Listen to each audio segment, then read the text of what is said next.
And now, from the fiery depths of the Sonoran wasteland, and the black heart of a post-apocalyptic culture war. You believe in Jesus? Yes, I do. Well, you're gonna meet him. An audio-visual assault canceled on continents you've never heard of. The disease, not the cure. When the wokesters whine, the Bolsheviks bray. Bleeding heart liberals, time to dispense some justice. The RazörForce Offensive opens fire. Assimilate this. Live from the front lines of the offensive, Razor Fist.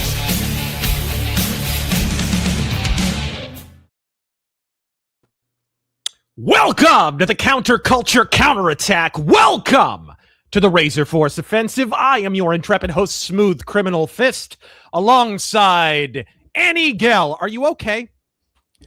I am okay. Annie. Yeah. How the hell are you, bro?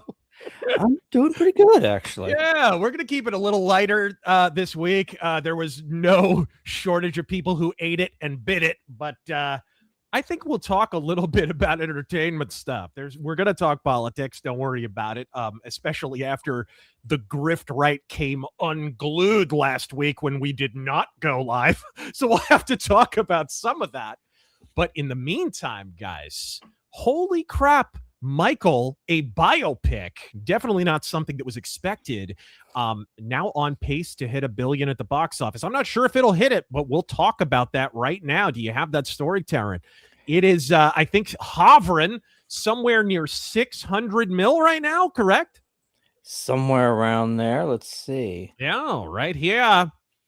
Thrilling box office. And I would remind you, dude, I have screenshots all over the place of pre-orders, pre-sales for this movie were not strong, right? From Variety and Game Rant and all the usual suspects, all the goofy mainstream media clowns riding their unicycles, honking their noses on Rotten Tomatoes. The critics absolutely despised this.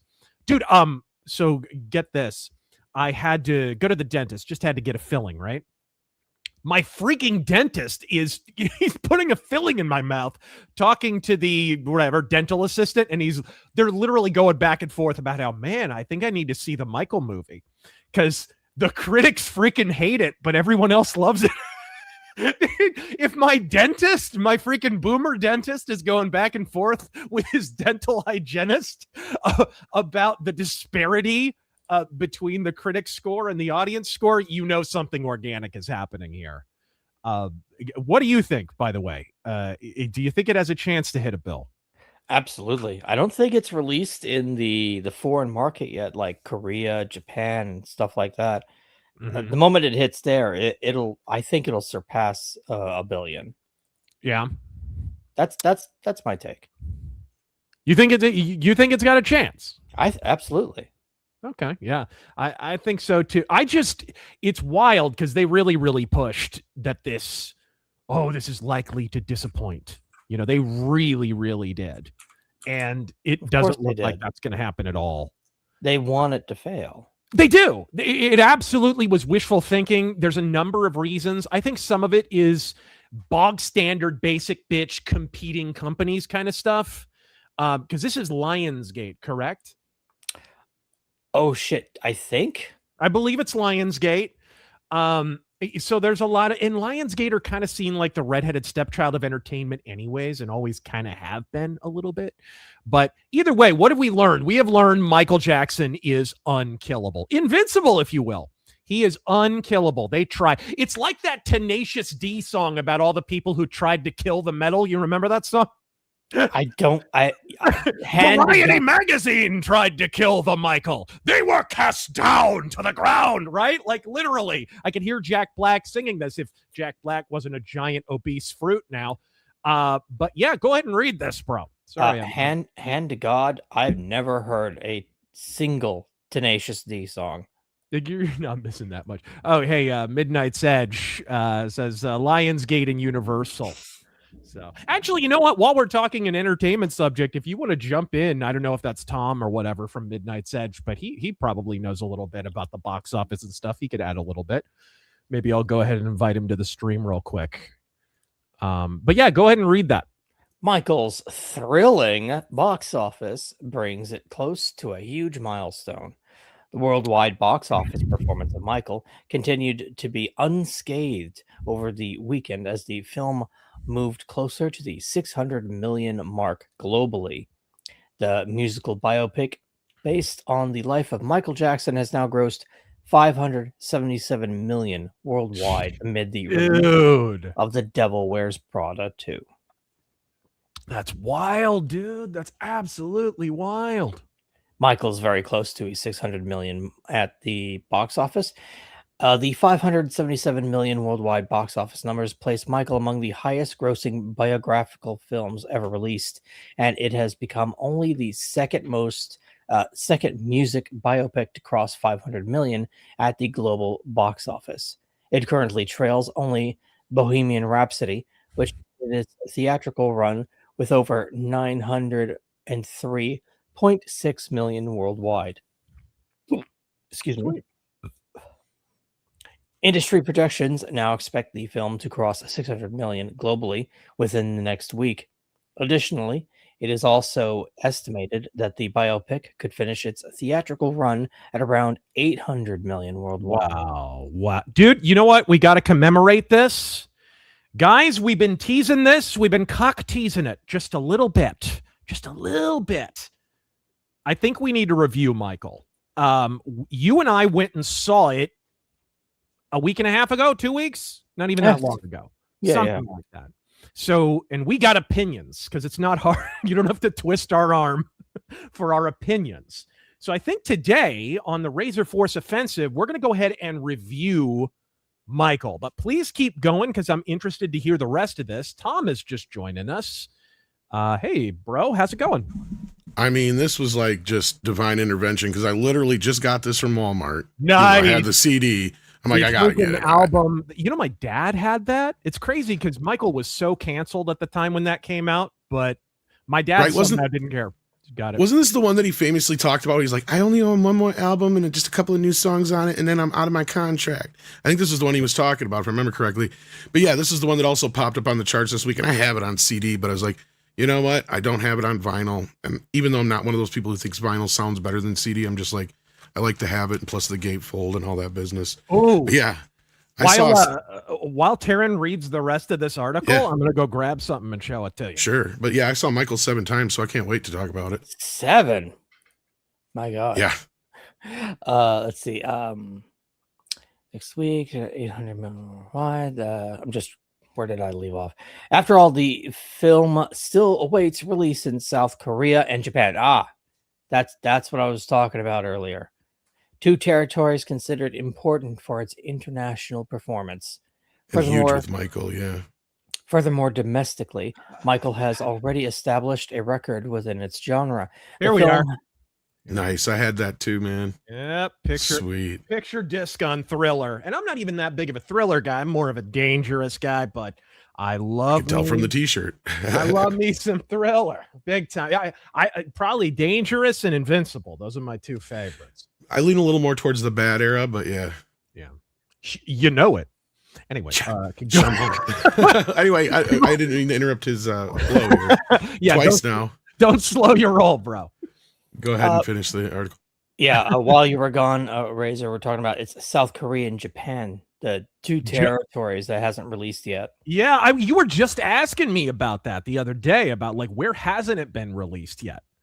Yeah, I feel that's what's going to push it over the edge. Yeah. Oh, by the way, this is Tom from Midnight's Edge. Go check out Midnight's Edge. And of course, you do what? Midnight's Edge After Dark. You do your own stuff. Well, Midnight's Edge After Dark is actually demonetized right now, but yeah, no. Right. I heard we do the morning show, yeah. But you and everyone else. I don't know how I escaped it, although I really didn't. I've been demonetized like 3 times already. So first time. But anyway, yeah, right. Well, they keep pushing us out of the algorithm. We're shadow banned, as they call it. We've been shadow banned since like 2018, bro. Like, Yeah. and hardcore shadow banned. No for a kidding. while. I'm surprised I even got the alert today. It was kind of like I said, divine intervention was weird. Yeah, dude. Every other day, I get a comment from people. Every time I release a video, I get numerous comments. Dude, I only heard about this from social media. I didn't get it in my feed. I didn't whatever. Constant. Anyway, Yes. go ahead and finish this up. Let's see. Moreover, financially, biopic has already proven successful with a reported production budget of 155 million. Michael has crossed the threshold typically required for profitability. You're right. It is often estimated at double or 2.5 times the budget. Directed by Anton Fuqua, and written by John Logan, the film traces the early life and rise of Michael Jackson chronologically from his time with the Jackson 5 to the Bad tour era. You know, we should probably talk about that. How do we feel about the time period? Because what I want to do now, you weren't in here then. I want to review the movie because we've been cock teasing for a while about reviewing. Yeah, and I don't know if you heard before you got in here, but I've seen it 7 times now.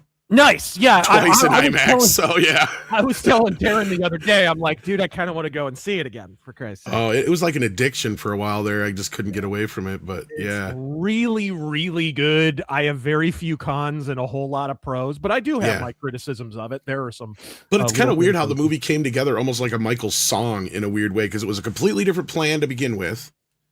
And then I don't know if I remember reaching out to you a year ago or not, because I had heard from an insider that something was going down with the estate and the movie was getting either pulled or delayed. And then they got back to me and said they're looking at a possible sequel, but something's messed up.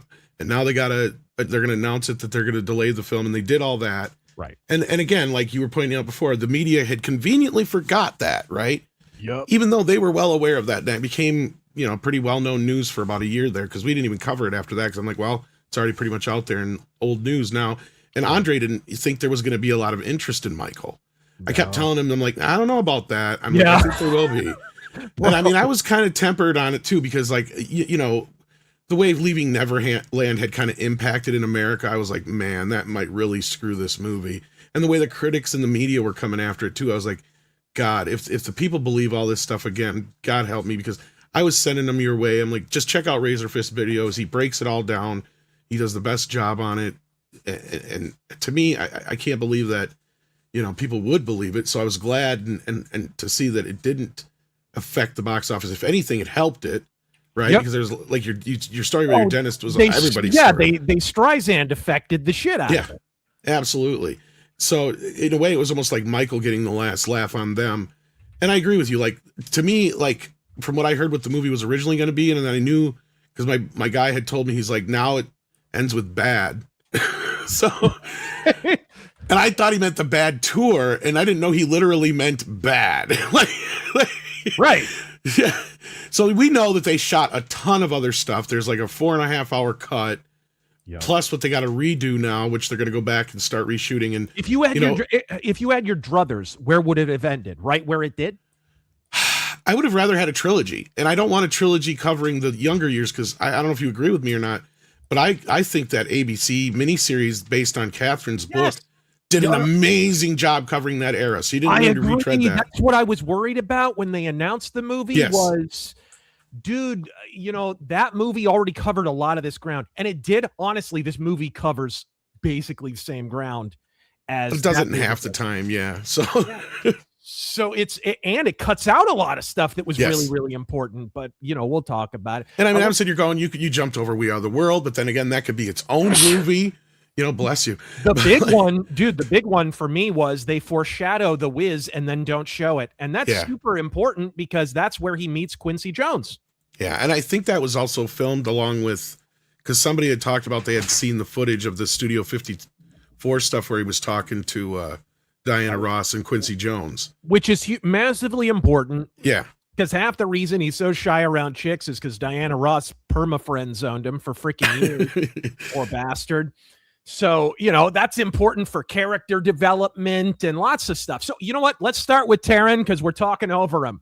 Yeah, I'm so sorry. Let's start with pros on nice to meet a Michael movie. Nice to meet you. The first pro that comes to your mind, Taryn, when you think about Michael? Well, when we walked in, I have to say, Jafar Jackson just killed it. Dude, yeah, He that was was- the he was the first big- That thing. would be my plus. answer too. Yeah. In the plus column, Jafar Jackson, enough fucking said. He sings, dances, and as much as he possibly Well, can. you almost got to give it to Coleman Domingo first because he comes in first, right? Like that was the first thing that sold and the he film. was great. Yeah, he was great too. He even looks like Michael in places, albeit with digital assistance. But still, like he looks and moves, and that's not easy, dude. Imitating Michael isn't yeah. easy. Ask Jason Malachi. It's not super easy to get away with. Well, and I always pointed out to people who are like, yeah, he's his nephew, so he's kind of got the DNA and all that going for it. Yes, maybe, but at the same time, he wasn't that old when Michael died, and when he talks about his uncle, he says like things like, I don't really have any major memories, but I just have memories of emotions and feelings. Mm-hmm. So to me, that tells me he probably doesn't have a lot of solid memories of his uncle. He was so real has young. Yeah, so he has probably just about as much exposure as we did. So he had to go and do all the work, all the research, like any other regular actor would have had to do to play this role. And that's where I'm like, if he gets snubbed for an Oscar, I'm going to be so peeved because this is the performance of a lifetime here. You guys are 100% correct. He nailed it. Yeah. I mean, there was a few people who giggled in one of the screenings when he first came on during the Quincy Jones scene. Mhm. But after that, they were sold and it just worked for them. And I think Coleman Domingo helps sell the drama and helps sell the gravity and the reality of it all. I Because got to what you- ask you, in your Yeah. screening, did you have a lot of people doing standing ovations and stuff? We did. In the first one, yes. Because the first Dude. one was the most full one I saw. So yeah.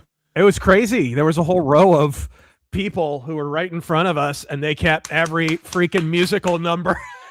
It was freaking great. I was like, wow, I haven't seen anything like this since maybe Lord of the Rings. Like when I Well, saw if they Return of wanna- the King, like something like that. And if they want to hit that billion, a good way of doing that is in like a couple weeks, release a sing-along version or whatever, something like that, to where the audience can actually participate. That'll help put an extra few $1,000,000 in their pockets. But I agree with like what Taryn was pointing out with the article. Like it's got Korea and China, or Korea and Japan yet to open up in, and as you know, both of those are huge markets for Michael. Absolutely. That's the thing about Michael is after Bad, he never had another U.S. tour. So he was the international Yes. star after that. And the It was kind of entire the opposite of Elvis, yeah. Yes. So like in America, his stock, I don't know if it fell. It kind of did objectively. I think he just got a little overexposed, truthfully, in addition to the allegations and whatever the hell. But he more than compensated for it on the history tour, especially with the international touring. I mean, he was going to Eastern Bloc countries that hadn't had a pop concert before and shit. And he was a certified god in those countries. And it was absolutely loony. You get little glimpses of it in the Living with Michael Jackson documentary and some others where him and Martin Bashir are hanging around, and that whole baby dangling incident. You remember that? That was during one of those, but that's how like international markets responded to Michael Jackson. Asia, Eastern Europe, mainland Europe, they were freaking gaga for Michael Jackson. Not so much the UK and America after like 94. And that's where I was kind of worried, right? Because like I knew internationally they didn't really believe the allegations, but nationally it's like another story, right? Because you ask any 5 people and they'll have a different reaction to it. Yep. That's the problem. It's flipped a lot, though. It has flipped thankfully. a lot. And I think you have a lot to do with that, to be honest with It's you. funny. Yeah, it's kind of funny to think about. I started making my rebuttals in 2014, 15, a long time ago, and it was not greeted with universal acclaim. To be honest, that's how I discovered you. Yeah. I was kind of considering myself a closet Michael fan. I kind of still am. If you hadn't noticed, I've been able to come out of the closet in the last few weeks, and thank you to all the Michael fans who discovered me on X. But like, yeah, keep it in the closet anyway. So right, it'll eventually have to put the glove away. But yes, that's exactly yes, exactly. As long as Naomi Campbell's in there, what the hell? Why not? Right? Yes. All right. Speaking of which, he says, great presentation of part 4 rebuttal, Razor. I just got that up, by the way. If you guys haven't seen it, Michael Jackson rebuttal. Yeah. Part 4, we address some of the latter half of the Leaving Neverland stuff, the stuff that's happened in the 7-year interim since part 3. Oh, crazy to believe it's been that long, but Leaving Neverland part 2 is about to come out, so there will probably be a part 5. Anyways, said also want to point out how underrated director Antoine Fuqua was behind Shooter, Equalizer, Olympus Has Fallen, Can't Wait for Part 2, Godspeed. All right, Godspeed. I didn't even hate his remake of Magnificent Seven. I didn't think it was that bad. Yeah. Oops. My greatest disappointment with Michael is they completely skipped over when Scott Bakula taught little Michael how to dance in a random bathroom. Isn't that a shame? I'm retarded. I was just watching Enterprise earlier. It's freaking. All right, let's see here. And one more. Oh, yes. Speaking of Michael, would you be interested in streaming Moonwalker for Razor Fist Arcade? Funny you should mention that. We already did. Yeah. But the music in that game is so damn copyrighted, it is nowhere to be found. It is that stream is long gone. We did what we could, but I fought that copyright tooth and nail. But Sony are bastards, and that game has a lot of copyrighted music. That's I think we played both, but we're talking about specifically the arcade game, yeah? That had the copyright. We did both. We did the arcade version and the Sega Genesis version. So, and of course, I managed to get Taj Jackson and Brandy Jackson to acknowledge Michael did the Sonic 3 soundtrack. I forgot, I basically was the first one to kind of get a Jackson family member on the record saying that. All right, let's see here. Well, shoot, what, Tom, what would be another positive of the besides the actor playing Jafar and Coleman, I'd have to say just the attention to detail. Even though some of us fans may know that some of those performances aren't from that specific time period, right? They fit well enough, just to be able to see, human nature. Even though they didn't use the performance from that tour, they used the later performance from Bad Tour for some reason, but it worked. It didn't matter. Yeah. And just the attention to the costumes. Even though they say it's the last night of the tour and the victory tour, and he's wearing those white striped pants, and any diehard fan knows that he only wore those one night and never wore them again because he hated how they looked. That was but he's wearing them on the final night. Yeah. That was important research for my rebuttal series, by the way. One of the ways that you were able to disprove that Michael Jackson was in a particular place, so he couldn't have been there with the kid or committed a crime, was because Michael had certain outfits that he wore once and never wore again. Mm-hmm. There's a whole book about it. I forget what it's called, Dressing Michael Jackson or Michael Jackson in Style. I read the whole damn thing cover to cover, and it was brilliant. And it goes into detail. He wore this on this day, never again. He wore this on this day, never again. And so some of the accusations from Wade Robson and James Safechuck and shit like that, I went backward and compared the dates and whatnot, and especially some of the stuff with regard to Australia that James Safechuck had claimed and Wade Robson had claimed. He was not in the country at the time. He was all over. So, dude, it was an invaluable resource. You wouldn't think a freaking book about fashion, but it wound up being sort of a cornerstone of the entire argument. Michael fans are that anal retentive, right? And I mean that in the nicest of ways, because I'm the same way, right? And that was the beauty of this film. Is I was kind of worried because, I liked Bohemian Rhapsody. I'm a Queen fan. But I noticed it as basically this jukebox musical version of their story that was really truncated and extremely out of alignment for some reason. So I was really scared when I seen that this was from the same producer. I'm like, oh, so this is just going to be a glitzed up 2-hour music video with his nephew. Great. It had a lot of musical numbers in it. It did, and that would probably be. We could get to that when we get to the things we didn't really like part, but. The other things I like I said, the attention to detail, the costumes, the era, Havenhurst, the where the places where he practiced and played and all that kind of business. They paid, even if it was done with computers, it didn't matter. The Pepsi commercial, for instance, is a great example of how they paid extreme attention to detail. And even though the Motown performance got buried in the mix, I mean, they recreated the stage and everything for that. So I was just impressed with all that attention that went into that kind of detail. Yeah, and Jafar's performance had a lot of attention to detail too, in that, when you've actually seen the studio outtakes or heard the studio outtakes of Michael Jackson, and then Jafar is just perfectly note for note. A lot of people don't realize he's singing a lot of that. Not all of it. There's some. I didn't at first until recently, because I thought a lot of it was just playback from Michael's tracks. Yep. No, a lot of it's him. And if you had heard his music before, which is pretty good, by the way, you wouldn't be surprised because he's got some Michael in his vocal delivery. Yeah, I just found that out recently, actually. Yeah, very talented singer. My big plus would be the film moves like a Concorde jet. Like, it's over 2 hours long and it felt like maybe an hour and change. There is just no wasted motion, kind of like Michael himself. There's no downtime. I kind of came away wishing there was some more connective scenes. That I was going to say that's one of my complaints, and that's where I said, like, the musical scenes, they could have cut down a little bit, put in more contextual stuff, and then for the Blu-ray and release on streaming, you could give us the full performances like they did with the Queen bits. But anyway, no, that was my only real complaint on because the running time feels like it goes by fast, and you're like, this was 2 hours, feels like it was crammed into 1 hour. It was weird, but it was, it is. It breezes right by.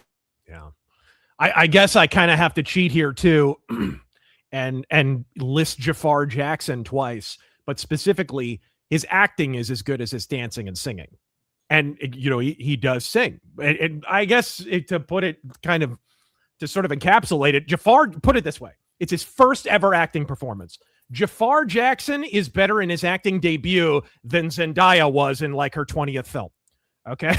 That's what blows my mind about this. He's good in the dramatic scenes. He doesn't stretch himself too much. It's not like he has to sit there and cry on command or anything, but his performance is just stellar, even in the acting scenes. And that was one of the things that I was immediately drawn to. Taryn, do you have another one?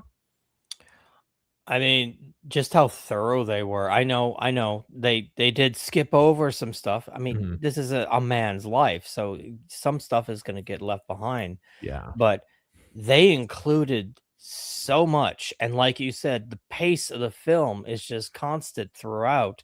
You just don't realize you're watching so much compacted in only 2 hours. Yeah. You jump from like the Victory Tour to Bad in literally the blink of an eye. There's just totally truncated.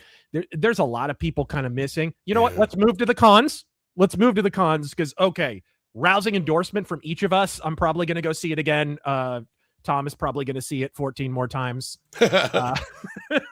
What I would say, I would echo some of your complaints. Too many important people were missing. Yes. Not all of this is the filmmaker's fault, from what I understand. There were crucial figures in Michael's early and late life, like Diana Ross, Nipsey Russell, Brooke Shields, Janet Jackson. Apparently, a lot of them just refused to sign on to appear. But without all that crucial connective tissue, you sort of miss important context. Like I said, Diana Ross putting him in the friend zone. That sort of explains why he's so shy around chicks for a lot of the 80s until he starts dating a little bit more. It's sort of important. What about you guys? Is there a negative that immediately springs to mind? The fact that they didn't include Janet seems like a huge omission to me. Yeah, because he was close to her. He was. I don't understand. Can either of you give me a background on that? That was her. She just decided she did not want to sign off on it for whatever reason. I wonder if it's because she's going to end up doing her own movie or something like that. And I'm not putting Janet down by saying this, but at this point in her life and where he's at, a lot of her stuff would be just him helping her start her career and stuff like that. So is it really needed and necessary on that behalf? No. But in his personal life, I think it is, because she was a big part of everything that was going on. You're 100% right. She's on the demos. She's in the midst of it all. She's on PYT. Yeah, she's one of the more musically inclined of the Jacksons, even though they're all very musically inclined, don't get me wrong, but she's, on the upper end of the scale. So, like, I feel like that's probably what it was, is she wanted to hold herself out for her own story at some point. Unfortunately, she could have said yes to this, but she probably wishes she had now the success that it is. Right? To be honest, but probably. I love how LaToya was just kind of shoved in everywhere for Reby and Janet, basically. Well, and she was really close to Michael. That is she true. Was too. Yes, don't get me wrong. I like that they emphasized that, because they were actually, like, She came out in the 90s when she was kind of brainwashed by that husband, that crazy husband. She came out and accused him of diddling kids and basically was reading from a script that her husband had prepared. And when she came out and divorced him and they kind of saved her, and I heard this from Taj Jackson in my interview said this, like the whole family, it was a big deal when they went over and got Aunt LaToya and saved her from this guy. And the minute she was back in the fold and back at Havenhurst and they had saved her from the guy, Michael forgave her instantly. Nothing. There was no lingering bitterness or resentment at all. They knew that's how close they were. That's how close they were. So I'm glad that they emphasized that relationship a little bit. One thing I could do without is Joe Jackson in this movie is the fucking super shredder. Like, I get that he was a heaving dickhead, but this man was like a top hat and a curly mustache away from tying LaToya to the railroad tracks at Neverland. It was a little over the top. You could have used, I think it needed balance. It could have used a secondary antagonist or at least a rival to defray the pure Mephistophelian evil of Joe Jackson, I think. So it wasn't just like a two-man show. When you break it down, this movie's a two-character movie, kind of, because of this. Well, the thing is the reason he's so center in the film is because this part of the story is about Michael breaking away from his dad's control. And I get that. But I agree with you. And this is one thing I saw. I can't remember if it was one of his other family members or somebody else had commented on it, but I agreed with it wholeheartedly, is that one of the things Michael wouldn't have liked about this movie, because there's a few things I could point out that I know Michael wouldn't have let pass or wouldn't have liked about it. And that is that how Joe was portrayed only as one-sided. Because there is at no point do we see the loving father, the caring father. There had to be something there to where Michael felt not just, it couldn't have just been complete fear. Yeah. He had to feel some sort of loyalty to the family for him to make the decisions he did, especially to go on tour. You needed that. You needed the moments where Joe just shows up with donuts for his son at the studio for no reason, which is real stuff that happened. You needed the moment. I mean, you can't have it in this movie. Yeah. Hopefully in part 2, or if they do a 3, Joe Jackson and Michael made up around the time of the allegations in the early 2000s. And Michael literally right before some interview or something just called him up and forgave him and said it's okay and whatever. And from that moment on, Joe Jackson was just always there during the trial. Rock solid. Joe Jackson was there for his son like the entire time. And watch any of the footage from that trial. Joe Jackson is never absent. So like they did repair their relationship at a certain point. I'm hoping they emphasize that later on. That would be great. That would be great for the sequel if like completely script flip, he becomes just his ally that's always there. They kind of set that up in a way if they want to go that direction, because there's that great scene where Coleman, when he comes up to him after he's fired him, and he's like, I'm gonna frame it. And all that kind of stuff. And he's like, what are you, I can't remember exactly how he says it, but he basically says, nobody's going to understand you but your family, and everybody's going to just tell you yes. Yep. And do whatever you want them to do. And to him, at the time, that sounds exactly about what he wants, right? But what we're going to learn is that Joe is actually correct. Is because he's going to be around the wrong people who tell him yes, and that's going to lead him down the path that's... Yeah. And this was something that Joe mentioned after Michael's death. He gave interviews saying he was worried about the O2 concerts. He was like, I don't think Michael can do that many, and I'm worried about his health, and I don't think he's going to hold up. And he kept trying to call and be like, I need to talk to my son, because he's thinking like a manager, like they're freaking overworking him. And they wouldn't let him through, and they wouldn't let him through, and they wouldn't. And finally, what the tragedy that happened. But I think if you had a rival in the movie, Jermaine is the obvious candidate. Or Don King could have even been. Like, I don't understand why they didn't bring him in more as a... Because Michael publicly distanced himself from him, so it's like you have all those moments you could put in the movie. Well, the reason I mentioned Jermaine is, he winds up marrying the Motown founder's daughter. That splits up the Jacksons. There's always a little bit of a rivalry because Jermaine was originally the lead singer, right? And Michael kind of supplants him. And later on, Jermaine records a diss track, one of the first ones ever, against Michael. Isn't that a strange relationship? And then his kid turns around and plays Michael in the movie, right? Like, it's freaking but apparently he didn't sign on to appear in the movie, so he's only mentioned. Isn't he in the J5 scenes? I thought he was. Well, he's in the background or whatever, but like as a character, because even when he sings his solo on I'll Be There at the Fair. It's weird. He's kind of in the movie and kind of not. He's like a non-entity. I think what happened is when I think his son probably convinced him to let him do some things, probably is my guess. Maybe. Because I expected the same thing, because I had heard the same thing going into it, is that Jermaine did not sign off on it. But as I'm watching the movie, I'm like, well, Jermaine's right there. He's singing. They even talk about Jermaine throughout the film. So it's like, maybe that's not true, or maybe they were able to get something through to where at the last minute they could shoot a few things, and whoever that was supposed to be in the original version, they just say, oh, it's Jermaine now. You know, It's like, because to me, it didn't really notice it, but at the same time, they probably didn't want to get into too much of that rivalry because of Jafar being playing, and you don't really need to. But I agree with you to a point. Why make another family member a villain, though, when you got Don King and you got the media? And I think that's the media's problem. Yeah, is that they're not part of the story so far. Exactly. See, that's the other thing, is they're pissed that they're not the star. Yeah, and they were already a problem because he wrote "Leave Me Alone" on the Bad album. So it was they were already talking about the Elephant Man's bones and all the hyperbaric chamber and all that goofy stuff. Well, they were calling him gay in the 70s. And as soon as he said, no, I'm not gay, then they went after him. They're like, well, what's wrong with being gay? And it's like, I didn't say there was anything wrong with being gay. I just don't happen to be. And there's an tons of gay fans. Yeah. There's an element to it that would have been interesting. Michael planted some of those stories for promotional purposes. Some of them, yes, but like he did the goofier story, stuff. But, yeah. But what I'm saying is the story could be Michael starts planning, because this is the real story. He starts planning certain stories, and then they get out of control, and he can't control the media reaction. I think in particular, he drastically underestimated the skeeginess of the UK tabloid press. Like, he had no idea how bloodthirsty they are. Even to this still day. Are, yeah. And they ran with it. They just ran with it. And before long, he was Mephistopheles in the UK press. So that's kind of a missing element to it. Taryn, is there another negative that you can think of in the movie? Something that you would have changed? You brought this up, and I have to agree. The lawyer. Thank you. Yeah. They are the lawyer scenes are so self-serving.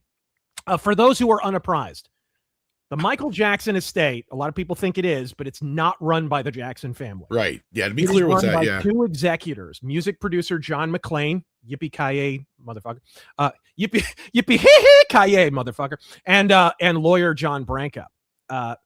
Branca scripting himself into this film is a totally needless addition.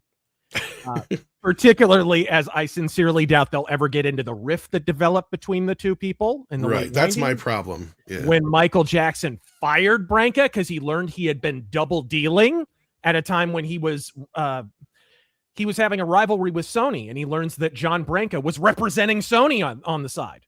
So the guy who's supposed to be his lawyer is actually representing the guys who are trying to steal the catalog from him.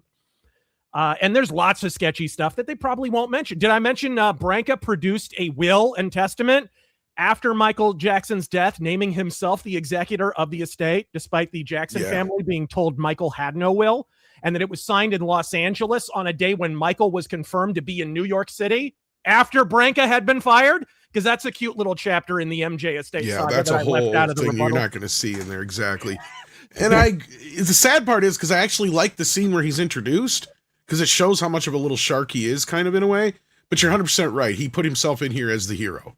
Because, it's like, yes, he needed that to get away from his father, but you could have showed that as, and unfortunately he's not going to show that side of him, but it's that trust that he puts in Branca that ends up, later on screwing him over. Because, you go look on any liner note from any Michael Jackson album post this era, they all thank John McClane and Branca for their help or whatever. So yes, he was very close with these guys, but as you just pointed out, there's a lot of fishy sus stuff surrounding them, especially near the end of his life, to where it's like, this is another point where I was like, are the fans going to turn on this movie?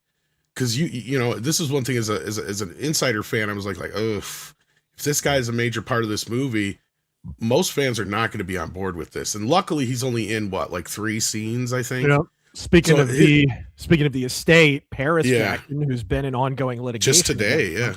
she just got a legal win today, got $625K from the Michael Jackson estate. The Jackson family does not run the estate. They do have beneficiaries, though. The kids and Catherine Jackson, who just celebrated her birthday. I think it was 95 or something like that. But they're beneficiaries. They're supposed to get some royalties out of the estate, and the estate are not paying them out.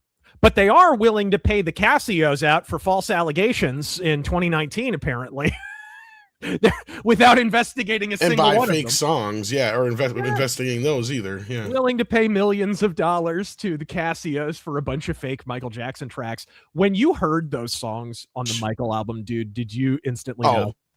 I'm one of those people I can tell Michael's voice pretty well. Like that was why I was surprised why I was tricked by Jafar. I will totally give him credit for that. Because outside of like one or two times where I was pretty sure it was him, I thought it was Michael. So, and I've listened to a lot of those tracks so many times, it's like how good he could do it. Mm-hmm. So yeah, so when I heard some of those fake tracks, because I never bought that album until more recent years. Yeah. I heard those tracks and I'm like, no doubt in my mind were they. First of all, it's not even so much the voice. It's anybody who knows Michael knows he would never write like that. He wouldn't write songs like that. He wouldn't write words like that. He wouldn't talk about himself like that or other people like that. There's just certain things Michael will and won't do. And as a fan, you know that what I'm saying is that just did not sound like Michael. Right? Yeah. They tried to sell it because they had, when Michael Jackson died, there were reams and reams of notebook papers with the tracks that he intended to record for his upcoming album. And there was one song that shared a title with one of the Casio tracks, Water. That's the only one.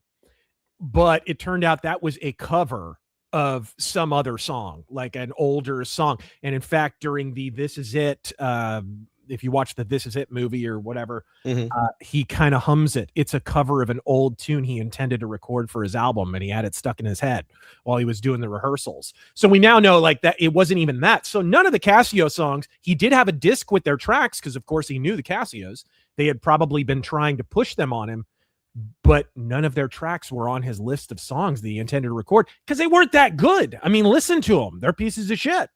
They're just not very good. They're kind of just generic dance songs. And maybe if Michael had applied his Michael Jackson magic to them, they could have been something else, because that happens sometimes. But and I forget the other artist who ended up picking up a bunch of those songs too. It was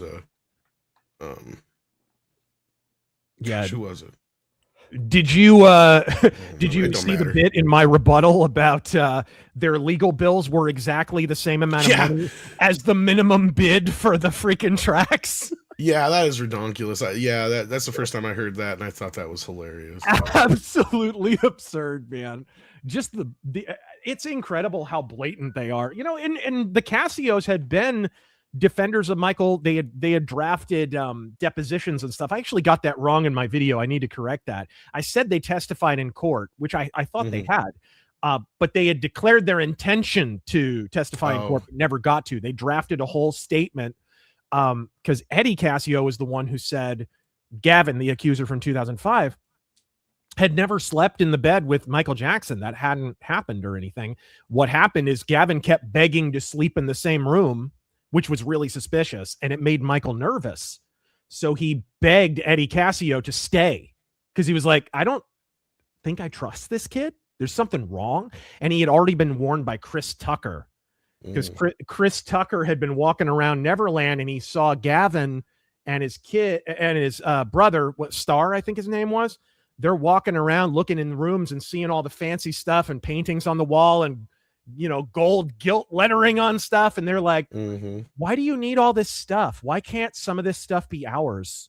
Like saying really weird, like, I want to take all this stuff. And Chris Tucker was like, Michael, bro, this family's bad news. You need to not. And apparently he like cut them off after that. And that's really when they forwarded their allegations of abuse against him. It's just absolutely disgusting. Where do you think the second movie should go? Do you think first off there should be 2 movies or 3?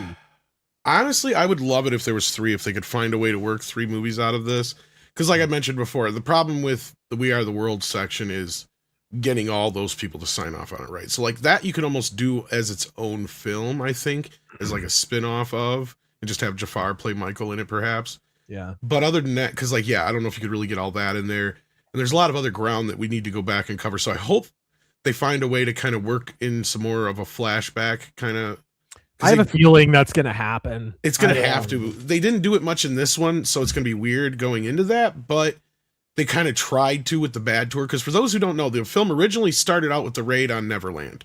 It was wrapped around with the raid on Neverland. And they did intend fully to get into all this stuff about the accusations, because I'm sure that at least the people that were involved family-wise wanted to be able to say their piece on the whole incident, because the media is not going to tell you that he was innocent or, you know, investigated for 10 friggin' years, and probably one of the most innocent people in the world if you think about it, by how much he's been investigated, because you would know that better than anybody. So to me, I feel like that was probably a big part of the second film, or the second half of the first film, or the original telling of the film, because that would be what they want to get out there. And that's kind of how they're portraying Michael in the first half. And like I said, it kind of feels like they're setting him up for that. And yeah, to me, we already saw also with that, kind of felt like that was why they kept showing the, you know, him saying he didn't want Demerol, and they kept showing the IV drip. So I'm like, yeah, that's not foreboding or anything now, is it? Yeah. Right. So yeah. So I have a feeling we're going to hit all those notes. Do I want to hit all those notes? Not necessarily. I feel like it would have been better served to end somewhere like, because I said the same thing about the Bohemian Rhapsody. Is like, look, nobody wants to see the death and aftermath of Freddie Mercury. That's just depressing as shit. You end this movie at the highest point, basically, and then you just have the little blurb on screen. We don't need any more than that. And they didn't drag that out too darn much in Bohemian Rhapsody, thankfully. So in this movie, as long as they handle it with care, I feel like you can end it at a high point, like maybe the Super Bowl performance or the MTV Awards performance. One of those two performances was big enough, something like that, or maybe even a little later. Or even if you have to go all the way to This Is It. It's kind of tragic that This Is It is how he was gearing up for all these things and how it all happened in his performance on the last night. And basically, you would have to have the 2005 trial. Yeah. And that's the weird thing, is how they're going to get around Chandler. I don't know. I really don't. Well, fortunately, you can wrap both up at once, because the great big thing that a lot of people don't realize is that both cases were tried at once. So Michael was exonerated of the 1993 charges at the same time he was of the 2005 charges, because California allows evidence of prior bad acts. So basically, they got to introduce all the evidence from 1993 that was never tried. So all the basically, people, when people are like, why'd he pay that kid off? It's like, it doesn't matter, because all that evidence went into court in 2005 and he was found innocent. So he's already been proven innocent of the thing he paid out for. And he only paid out for it because he wanted to be able to fight in the criminal trial.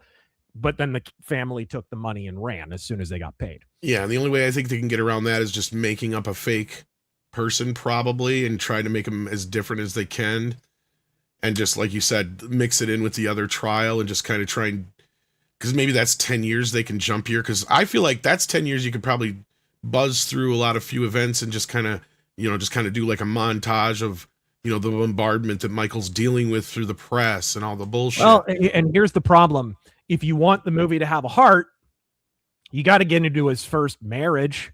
Right. And whoever you cast as Lisa Marie better be a really good actress. Yep. And so you got, because there's way more to that story than people realize.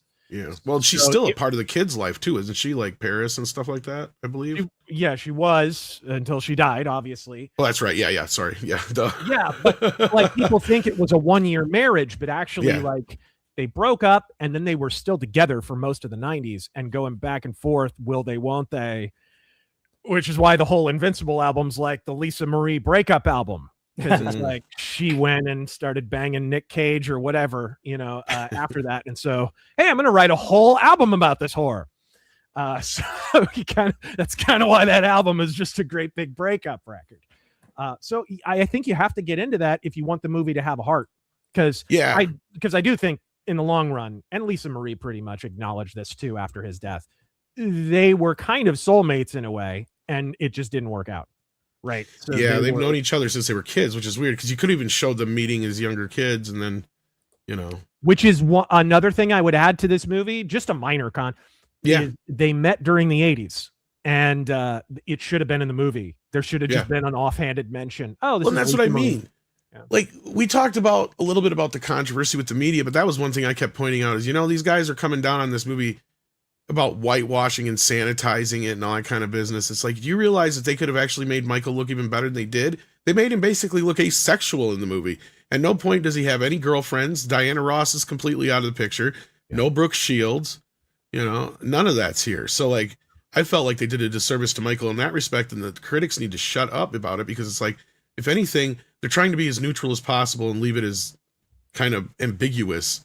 Yeah. If in a way, even if the family's involved, they're allowing that much to kind of, happen in this sense because they could have made him look a lot better in a lot of ways. All the humanitarian things he did.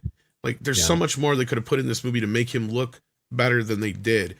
That's why I really hate what the critics have done to this movie. And it's just an extension of what the media has done to him forever. In general, you can't hate him enough. Absolutely. Absolutely. Oh, here we go. For all three of us, what are your top 3 MJ songs? Ooh. His are Give In to Me, Dirty Diana, and Leave Me Alone. Those are good choices. I'd probably go Dangerous, Another Part of Me, and oh man, it's hard to get a third one. Baby Be Mine, maybe, from Thriller. That's a good one. Yeah. What about you? I guess it's my turn. Smooth Criminal, Dirty Diana, and probably Thriller. Oh, okay. All right, Tom. All right, Tom. Moment of truth time. This is a tough one, right? This is hard. Because there's no bad Michael Jackson albums. Yeah, it'd be better if you asked me which are my favorite 3 songs from each era, right? Like, if I gotta go 3 island songs that I have to listen to for the rest of my life. Yeah. Oh, shit.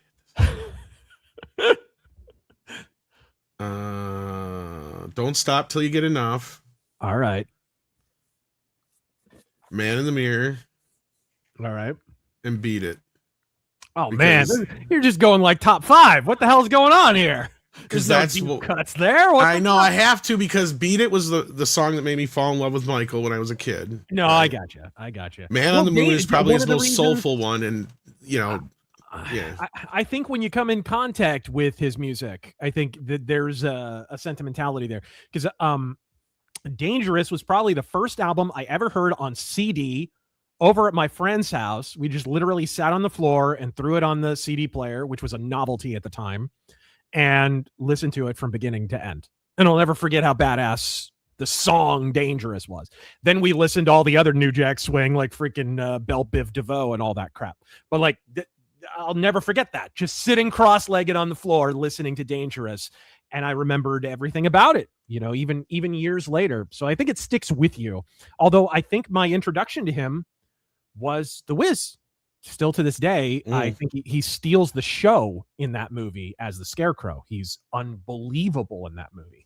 And again, this is why I think that should have been included in the movie was Quincy and Michael writing You Can't Win in that movie is their first collaboration. It's the first time, and it's a total standout on the soundtrack too. It wasn't in the play. So Quincy had to come up with it on the fly. And the scenes are so easy to do. All you got to do is listen to a lot of the interviews and stuff with these guys, and that all you got to do is like you said, have a scene where they're talking, and because Michael's like, "Oh, I love your work, and I want you to produce my next album," and Quincy goes, "That's great, but let's work on getting a song in this movie first." Yep. So those scenes almost write themselves to a way. And it was kind of the same thing. It's kind of sad we didn't get the follow up to the MTV scene with Mike Myers.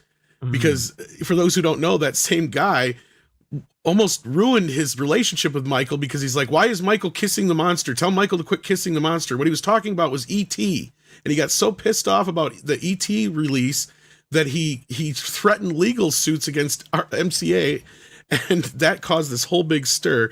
So they could have had this little bookend with his one point where he came to Michael's defense and the other side where he pissed Michael off. Yep. Because the result of that was, how do I make Michael happy? He goes, well, first of all, let him release the album. Second of all, give him all the masters to his recordings. And he's like, done. Right.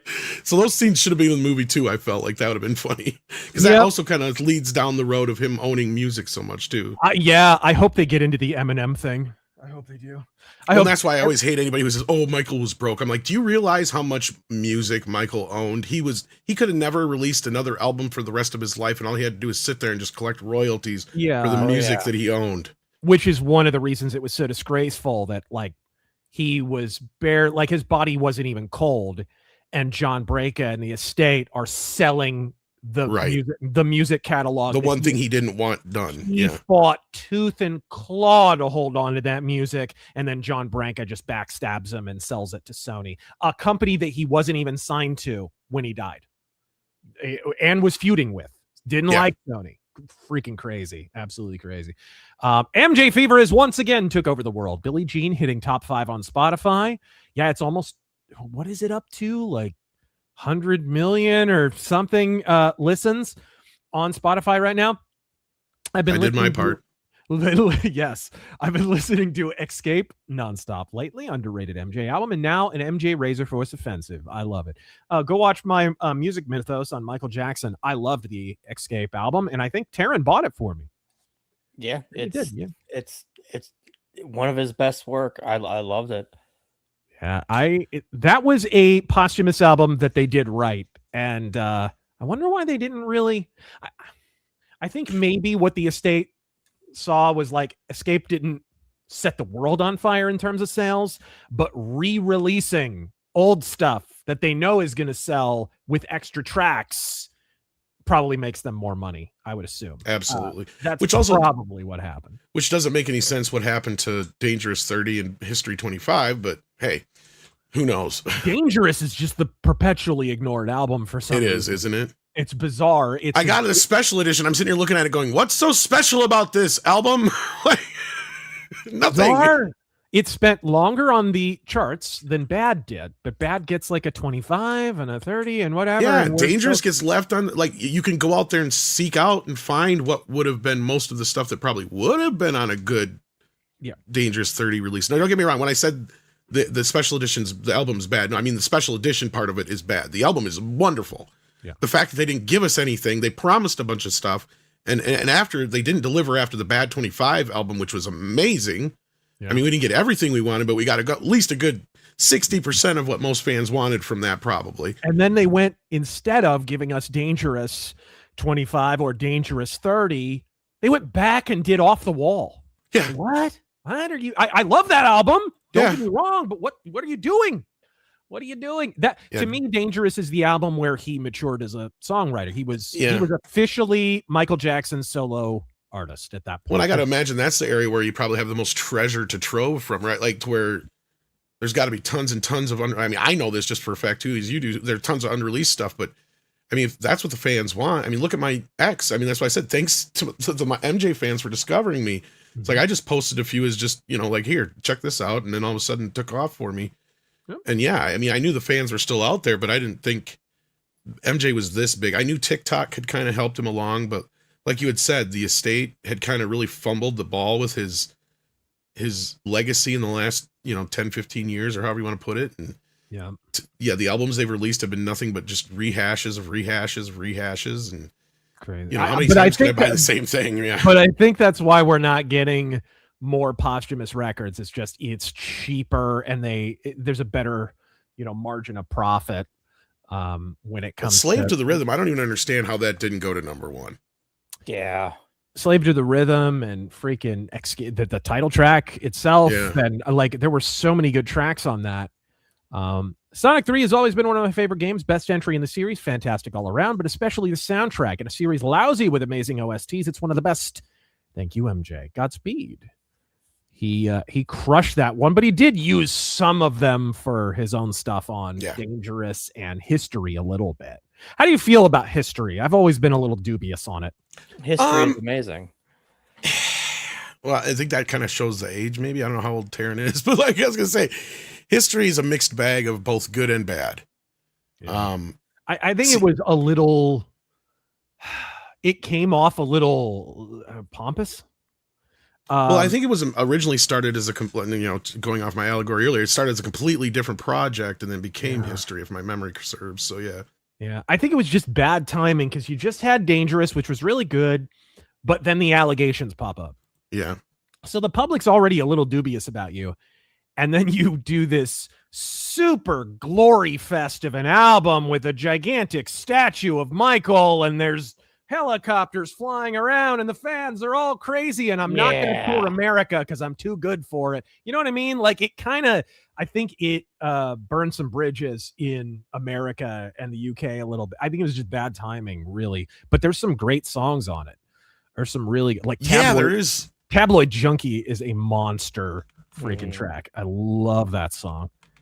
Yeah, it's I'm trying to remember the track order because for some reason in my brain it's like the first half of the album is amazing and then the last half is where it goes off a cliff. Any album where Shaquille O'Neal raps is going to be a problem.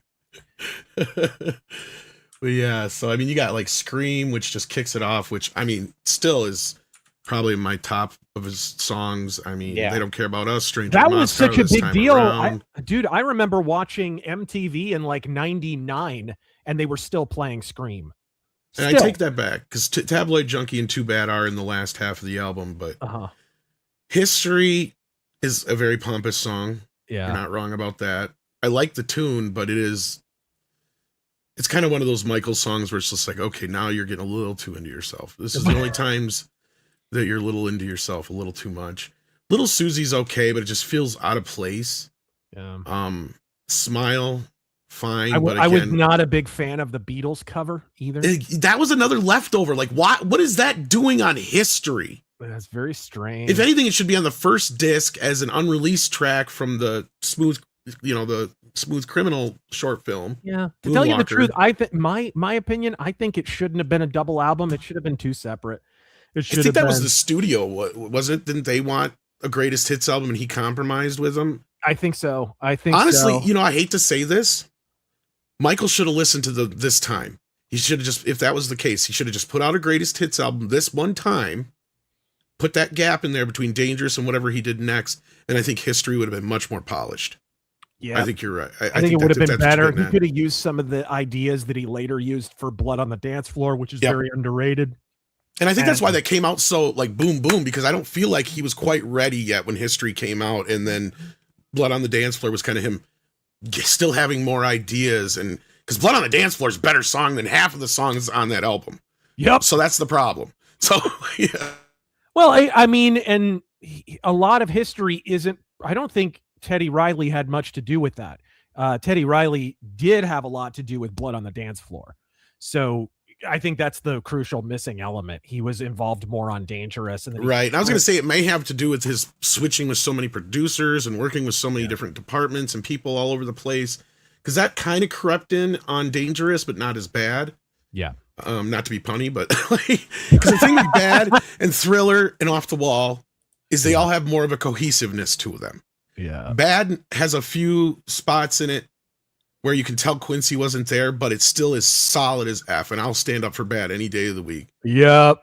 I agree. But Dangerous, when you get into it, because there's still a few extra, it feels like Michael got a little too, and it wasn't just Michael's fault. All the bands did this at that time when they realized, okay, CD now is the new format. We have an extra, 40 minutes to play with. Well, I don't know if you noticed this, but from Dangerous on, all of his albums are front heavy. Yes. All of them. All the best stuff is at the front. And then he gets into more a ton of ballads at the end of the album. And then he ends on a banger every single time. That's always, that's how all the albums after that are structured, from Dangerous all the way to Invincible. Invincible's structure is identical to Dangerous. Dance song, dance song, dance song, dance song, ballad, ballad, ballad, ballad, ballad, dance song. That's how. And I noticed really that lopsided. Too. Yeah, and you're right, because that's the thing is, like, as much as him and Quincy would fight, their magic came out of that. Like, because you would have, and I feel like I hate saying it because I'm one of those people that, look, digital is the way to go. I like vinyl for what it is, but I'm not going to be somebody who's going to sit there and say vinyl sounds better. You may prefer the sound of vinyl better, but at the end of the day, you know, It's back in the day. warm. It's warm, Tom. That's not the point. The point I was going to get to is you only had 30 to 45 minutes to work with on a record album, right? And Michael knew that. And that's why Off the Wall and Thriller and Bad are as good as they are, because he had hundreds of tracks to go through, and he's like, these are the ones that I'm putting. And that's one thing I loved about the movie, to get it back to talk about the movie, is we didn't get enough of the making of the song stories, but we did get that idea of how Michael is about, he's very, very, very serious about the concept of what the album is going to be, what the title is, what the tone is, how it's all going to come together, and Quincy being there to help him shape that as somebody who's been in the industry for so long, but also allowing Michael to spread his wings and actually show the world what he's capable of doing, because he knows that he's got all this energy. Like, Michael's this ball of energy, and he's just got to harness that and put it in the right direction and send it flying. And that's kind of what he does. And you're missing that when you get to Dangerous and History a little bit. Dangerous is still solid as shit, don't get me wrong, but it's that, especially History, where you start feeling that incohesiveness of, we're going from almost like a ride jerking you left and right from, you're going from Too Bad to History to Little Susie in the matter of 3 songs. It's like, whoa, what's going on here? Because like you said, it's like, normally he's got a better structure. There's stuff like DS that I don't think he is even good. It shouldn't even have been on there. It's a little bit of a demo. I get why he put it on there. Money's not even that good. A lot of people like Money, but I didn't think Money was all that great. It's kind of generic R&B. I don't know. I would love to see you interview Tom Mesereau. I would love that too. And go through all the evidence. What questions would you ask him? Man, there's a lot of questions I would ask. I would ask probably about the pretrial interviews and such with Wade, the extent to which James Safechuck was even talked to. I know there were some written statements from James Safechuck ahead of the 2005 case. I know that he was involved in some of the stuff with the estate rebuffing some of the lawsuits from Wade Robson and James Safechuck, some of that stuff. So I'd ask him probably about a lot of that stuff. He's not completely untouchable, by the way, as an interview. I know a few people who have interviewed him, so I don't think it's out of possibility.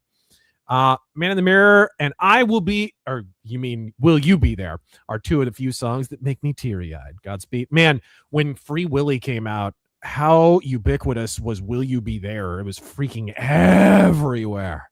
That was probably one of his most overplayed songs, but I still don't hate it. Neither do I. I love that song. I want to point out, when I was a kid, when History came out, You Are Not Alone played every single morning. Yep. Every morning I would get up to go to school and sit there and eat my breakfast, and You Are Not Alone. It's on every single day radio, for like 4 months. Like radio a VH1 and both MTV and the radio, I was going to say. Yeah, so you get to see Lisa Marie Presley's ad every single morning. Yep.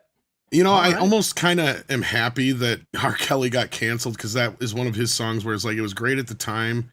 Oh, but if I don't ever hear it again, I'm not going to cry. Yeah. It is looking back, it is a very R. Kelly song. It is, isn't it? Yes. Well, and he got in trouble for stealing it anyway. So, He did. I think that's one of the other reasons why they don't really, I mean, it's still on like number 1s and stuff like that, but yeah. All right. Hey, when's the new book or comic coming? I've enjoyed both Night Vale novels, and the comic is one of my grandpa's favorite books, period. They're all done. I'm just looking for an artist for the comic. Really, that's the only thing holding me back. The book, the new book is basically done. I'm just going through kind of the editing phase, going back through it and touching some stuff up. So I'm excited to throw that one out there. That'll be coming a lot sooner than the comic, most likely, unless I find an artist who works quick. What can be said about the Casio's fake crying? Even Razzies would have been too high class for him. Seen better acting from Tommy Wiseau. Bro, whenever you have the ugly crying with no tears, what on earth was that? Taryn, did you watch that clip? Which one? Who was crying? The guy from Good to Know You Watch My Videos, by the way. The Michael Jackson rebuttal part 4, where one of the Casios was crying and he had no tears in his eyes. Right.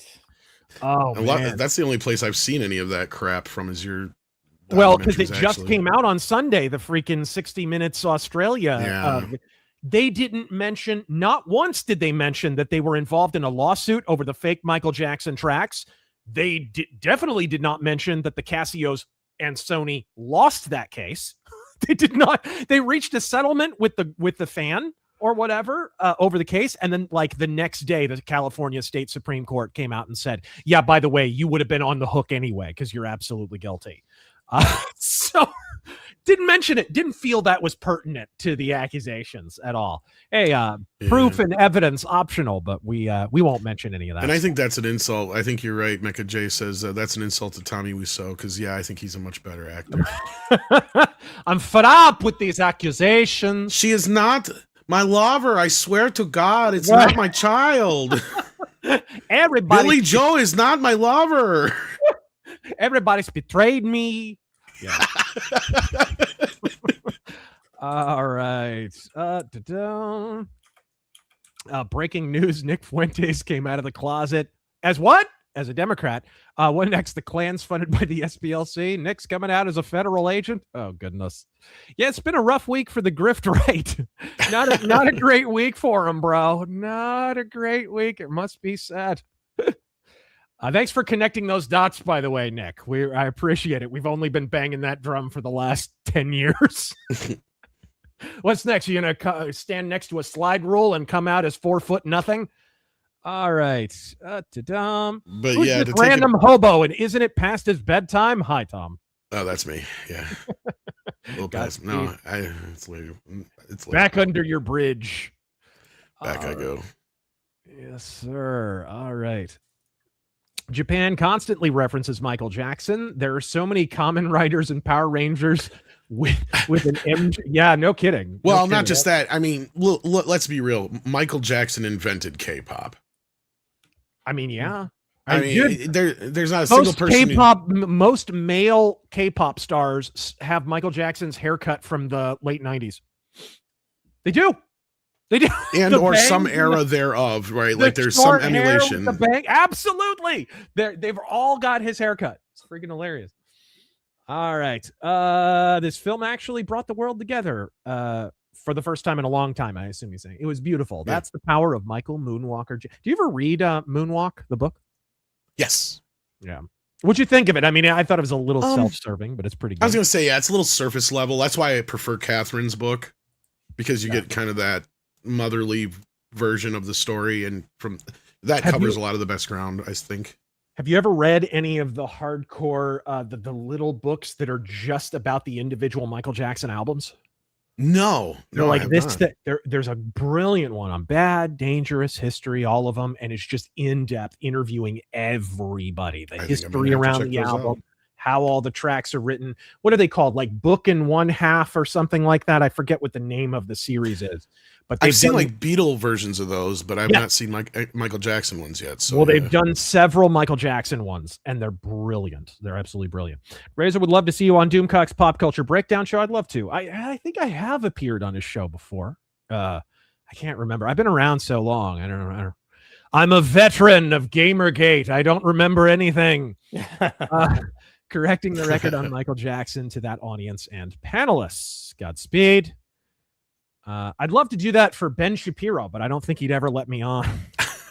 He is full of shit. So is Tim Pool. So is Matt Walsh. They're all full of shit on Michael Jackson. I can't believe I've never seen so many people who hate the media. We've never been in a place in the world where people distrust and hate the media as much as they do, yet they still believe the bullshit about Michael Jackson, that all it simply takes is just a simple Google search on some of these things. Yep. Right. It's absolutely nuts. And I've got a bunch of like court documents. I literally have a massive master file of just Michael Jackson court documents and transcripts and all kinds of shit just for rebuttals and whatever. Not everybody's going to have access to that, but you know what? There have been documentaries, countervailing ones like MJ Square One and stuff like that have come out and laid out some of this evidence. By the way, if you guys want a more detailed rebuttal, because believe it or not, my long rebuttal videos are pretty cursory by comparison because I only have so much time. MJ Square One's really good. It's kind of a rebuttal to Leaving Neverland. critics wanted to Joe Jackson the Michael movie. Yeah. They tried. Yeah. They freaking tried. What was the most ridiculous freaking headline you saw ahead of this movie? I mean, my honestly, God. it's unrelated to the film. It has to do with Al Jean claiming that the Michael Jackson episode that he co-wrote is a tool for grooming. Oh, what? It's like, are you serious, dude? You co-wrote that episode, man. And what's better yet is on that post, because for those who are unaware, that episode is like unavailable. The only way you can get that episode is if you have the old DVD release. They have pulled it from every which shape, place, and form they can because they hate that episode. And it's one of their classic episodes too. So I said, fuck them, and I posted it on X, and it went semi-viral, and the other writer, the co-writer, came on and thanked me for posting it. Mike Weiss did. That's awesome. Stupid. He's like, I have not seen this episode in years. There is the small matter of Michael Jackson being exonerated on 14 counts in a court of law. Right? There is a small matter of that. We do actually give people their day in court for crying out loud. Otherwise, what about Matt Groening, with the freaking chicks getting massaged on Epstein's Lolita Express? Right. He didn't even have a day in court. Do we just assume he's guilty and boycott The Simpsons forever, asshole? What the hell? All right. Between that and what's his face's Epstein claims was probably the two biggest things in the last couple of weeks. Because I'm not surprised about the media lying and misrepresenting everything. That's nothing new for them. Yeah. What does it say that Michael Jackson's most loyal celebrity friends are Donald Trump and Macaulay Culkin? It feels kind of sad, just the disloyalty. Corey Feldman's been pretty solid behind him as well. Yeah. But you know what those two people have in common? They didn't need anything from Michael Jackson. And that's one thing I will say about Corey, as opportunistic as he is now. Yeah.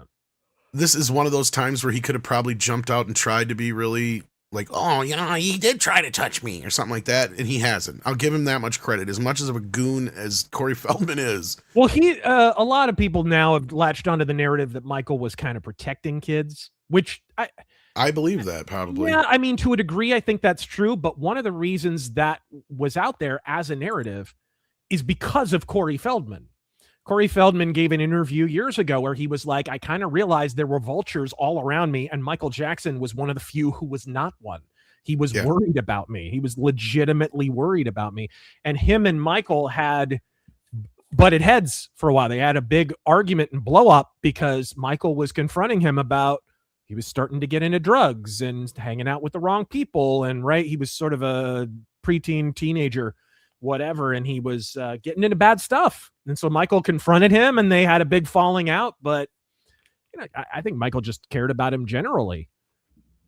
All right. I mean, I think that says a lot about Michael. It's like I said, because Corey is one of those, I have my own personal feelings about Corey to where he's a very opportunistic individual. If he could have taken a lot more advantage of the situation and he didn't. So to me, that is probably even more of a glaring, that Michael's innocent than anything else. Not to mention, I mean, look, I was so glad that Dave Chappelle finally said out loud what a lot of us have thought for years. Like, dude, Michael Jackson was hanging out with Webster and Macaulay Culkin and all these other kid actors and stuff. It's like, that would be like me hanging out with Kathy Ireland and Cindy Crawford and shit back in the day. If that was what my predilection was, it's like, that makes absolutely no sense when those are the people that are coming out and claiming, no, absolutely nothing happened. Even Macaulay Culkin, who's somebody who's been more reclusive over the years and he's, trying to make a comeback. That could be something he could use, but he's not. And that goes to show you. And he's one of the people that came to his defense despite, his lawyers saying, don't do it. Don't do it. It's not going to be good for your image. It was they so didn't want him to do it. They leaked to the press that he wasn't going to show up. His own lawyer leaked to the press that he was going to no-show the trial. And Tom Mesereau is sitting there watching the news, and he's watching freaking CNN report that Macaulay Culkin's going to be a no-show at the 2005 trial. He's like, I have him scheduled for tomorrow. What the hell are they talking about? But Macaulay Culkin, to his credit, showed up anyway. He didn't give a shit. He basically defied his lawyers to do that. But yeah, they were advising him not to. And I think it's really easy. Sure, it's easy to see on the surface, where people would make those certain kind of accusations and they would stick to Michael like that. But at the same time, people like Culkin and Corey, you can also, if you really step back and think about it, especially that's what the movie's kind of about, is like how could he be friends with just kids? It's like, well, because they relate to each other. Right. The same things happen to them. And Michael and Macaulay are great examples of how overnight they became these huge successes as kids and kind of didn't have childhoods. Yeah. Right? Like overnight, Michael and Macaulay both became overnight sensations, and everybody knew who they were. They couldn't walk down the street. They got mobbed, you know, and they couldn't live a normal life. And that was one of the most heartbreaking scenes in the film, is when he's sitting there eating ice cream with his mom, and he's talking about how none of the kids at school treat him like a regular person. Right. And you know that's a big thing that bothered Michael his whole life. And that was why he had such a hard time finding friends. That's why he had such weird friends, as some people would call them. Well, he told the famous story. You ever watched that Oprah interview from the early 90s where he's talking about how he was a little kid, and it's Jackson 5. He's maybe 2 albums deep, and he has to be in the recording studio. And from the recording studio out through the window, he can literally see kids playing baseball out on a sand lot. And he's just like, I'm not allowed to go walk across the street and just play baseball with these kids. Yeah. What the fuck is this? So yeah, he's told that story many, many times. He really did not have much of a childhood. I keep hearing MJ saving kids from the Steen. What's that about? Maybe indirectly, in the sense that he saved a lot of at-risk kids. In fact, I have a great anecdote about that. In junior high school, friend of mine, funny, he looked like a mini Chris Tucker. Little black kid in the face, and he sounded exactly like Chris Tucker. It must have been related to him or something. And his name was Chris. He was a friend of mine. Yeah, he was a friend of mine in 7th grade. And one day he comes to math class, and he's got a freaking Polaroid of Michael Jackson in a great big wood-paneled room. You could tell it was at Neverland. And Michael's got the freaking red shirt on and the freaking Freddy Krueger hat and the whole 9 yards. And it was obviously Michael Jackson. And I was like, that's gotta be fake. That's not real, right? Because I didn't know anything about him having at-risk kids over to Neverland to go ride the rides and the whole, I had no idea. So I'm accusing him of lying and being, he lost his shit. He lost his shit. And I felt so bad after I learned, oh wait, Michael Jackson actually does this. He did meet Michael Jackson. He got to go to Neverland. Probably because he was, lower income or whatever. But a friend of mine actually got to go to Neverland. So it was a thing that absolutely happened. MJ certainly had issues, but not that kind. Unfortunately, his own issues put him in an exploitable situation. There's a blackmail industry in LA. Yeah. And I think that's what's that scene setting up in the movie. Yeah. Yeah. Well, and I think that was one of the things Lisa Marie said after his death was like, the problem, they got along great. The problem was all the people around him that would just kind of glom on, sort of like Elvis. Like Elvis at the end had a whole bunch of hangers on that were just part of the entourage. And Michael started to have that. And they were really the problem. And so it was just sort of irreconcilable kind of point. All right, let's see here. When are we seeing the Sony MJ accusers paper trail? I don't know what you mean. If you mean court documents and such, we already have them. If you mean, and you also have to specify what accuser. If we're talking Wade Robson and James Safechuck, our paper trail is that their lawsuit's already been thrown out, twice? And they're under oath, or one of them's under oath in a court of law. He was the first witness for the defense in 2005.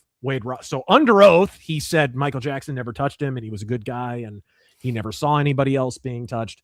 So there's your paper trail on that. Just go look at the court transcript. And James Safechuck, I believe, wrote a defense. He wasn't called because they prevented him from being entered into evidence. And I forget why. The prosecution and the defense didn't want him to testify. And I forget exactly why. But he did write up a signed and notarized statement. Michael Jackson is a good guy. He never touched me, blah, blah, blah.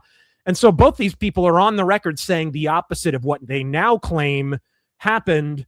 And oh, hey, by the way, they want $1.5 billion from the estate or whatever absurd amount it is now. I know at one point it was up over $1 billion. So, yeah, if you mean that for the paper trail. And of course, the new accusers that are actually old, the Casios, the paper trail is the U.S. Copyright Office. Go look it up. They copyrighted the fake songs that they wound up putting on the Michael album all the way back in 2003, and they had someone else's vocals on them. Hasn't there even been like releases of a lot of the documents in book form too? I believe. Yes, the Faking Michael podcast is collected as a book, and they actually have some of the documents in there, which I highly recommend. The podcast is great, but when you have the book, you actually get a little bit of a visual aid along with it. It's absolutely awesome. So, but yeah, I think the sketchiest part of that, and I wish I had emphasized this, is 2 days after Michael Jackson's death, they copyright the Casio tracks. You know, the 3 that wind up on the album: Breaking News, Keep Your Head Up, and Monster. And they don't have Michael Jackson vocals on them. So after Michael Jackson is dead, they still don't have Michael Jackson vocals on them. Somehow, before they get sold to Sony, they've got Michael Jackson vocals on them. How? What, did they resurrect him? What the hell happened? And they don't explain how they got him. And when they ask for provenance, hey, do you have the original hard drives that these vocals were on? Oh, we destroyed them. Oh, You know, we got rid, because of course, if you got Michael Jackson to record vocals, you'd immediately destroy him with a hammer. Of course. They Hillary Clinton that The shit. most bootlegged artist in history. Absolutely right. Yeah. No, absolutely not. Nothing leaked out. Nobody got a hold of it. Never anywhere. I've never heard worse bootleg recordings than I have of Michael Jackson songs where somebody's literally recording them clearly on like some recorder or their phone or something when somebody's playing them on a stereo or a boombox, right? Yeah. Like that's how crappy some of these things have leaked out. You tell me that nothing leaked out anywhere else. There's no demos that exist of these. Nothing. Yep. What's the context of MJ having slumber parties with children and writing letters and calling them? Is that true or media BS? Well, there's letters. In fact, I have some of those letters, but it's innocuous stuff like, hey, how's your mom? How's your sister? That kind of stuff. Right. Like what kind of criminal is going to put kind of stuff in a letter that's going to be evidence, right? Like that too. But Taj Jackson in my interview described a slumber party. And first off, Michael had a huge bed, and he had a 2-story bedroom that was bigger than most people's houses. It was a mansion-sized bedroom. It had 2 bathrooms. Macaulay Culkin famously said this to Larry King as well, right? Like, and it was a huge bed, and so you'd literally, like, Wade Robson's mom would be right there, and she'd be on one end of the massive bed and whatever. And then often, when you heard "Sleep in Michael Jackson's Bed," you didn't realize there's a bunch of kids just, sacking up on his bed playing Sonic or whatever. And then downstairs is where Michael is in a sleeping bag or on some other bed or whatever. Like, it's just, if he even did that. Yeah. Yes, exactly. And of course we have some of the testimony from 2005 where, Gavin Arvizo never claimed that he was molested in Michael Jackson's bed. This is crucial to understand. He never said that. He never claimed he was molested before the Living with Michael Jackson documentary, which is funny because people think that's what the accusations were. No, it's even more ridiculous than that. Because the timeline wouldn't have matched, and because Martin Bashir was there the whole time, he had to claim that after that documentary aired, when the entire world is talking about how Michael Jackson sleeps in bed with boys, that's when he molested him. After it's like, you know what? I think I'm going to diddle this kid finally. I think after when the entire world's watching you, yeah. Oh man, it's absolutely if anything, the way they have it believed is that Michael Jackson is the absolute worst criminal in the history of criminality. Only they just couldn't catch him. He's too quick. It's like, no. He was the most investigated. Like, they literally had a probe up his ass at some points. I swear. This guy was under investigation for 10 years. How many other people do you know that have been under investigation for that long? And they come up with bupkis, nada, zip, zilch, nothing. A few things that were thrown out there and obfuscated by a few haters. Yeah. And I guess to put a finer point on it, if you really want to sort of sew it all up, the whole thing about sleeping in the bed with kids comes from that documentary, Living with Michael Jackson from 2003. And honestly, like I said, even if he slept there, because that's the thing is people got to remember, is Michael had to go and basically pull himself apart at night. I hate to admit it, right? Because everything he was wearing and doing was a show. Like he had wigs, he had makeup, he had the whole 9 yards. So when he would shut down for the night, I'd imagine he'd have to go and get all his makeup taken off, and he'd take his wig off. And do you really think he'd want to be in front of those kids with a half bald head and all that shit? Right.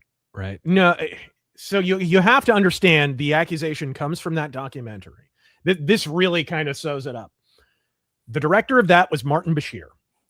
After Michael Jackson's death, he admitted that he had set up the whole scene with him holding hands with Gavin Arvizo. He asked him to hold hands with Gavin in that scene. He asked them to sit on the bed.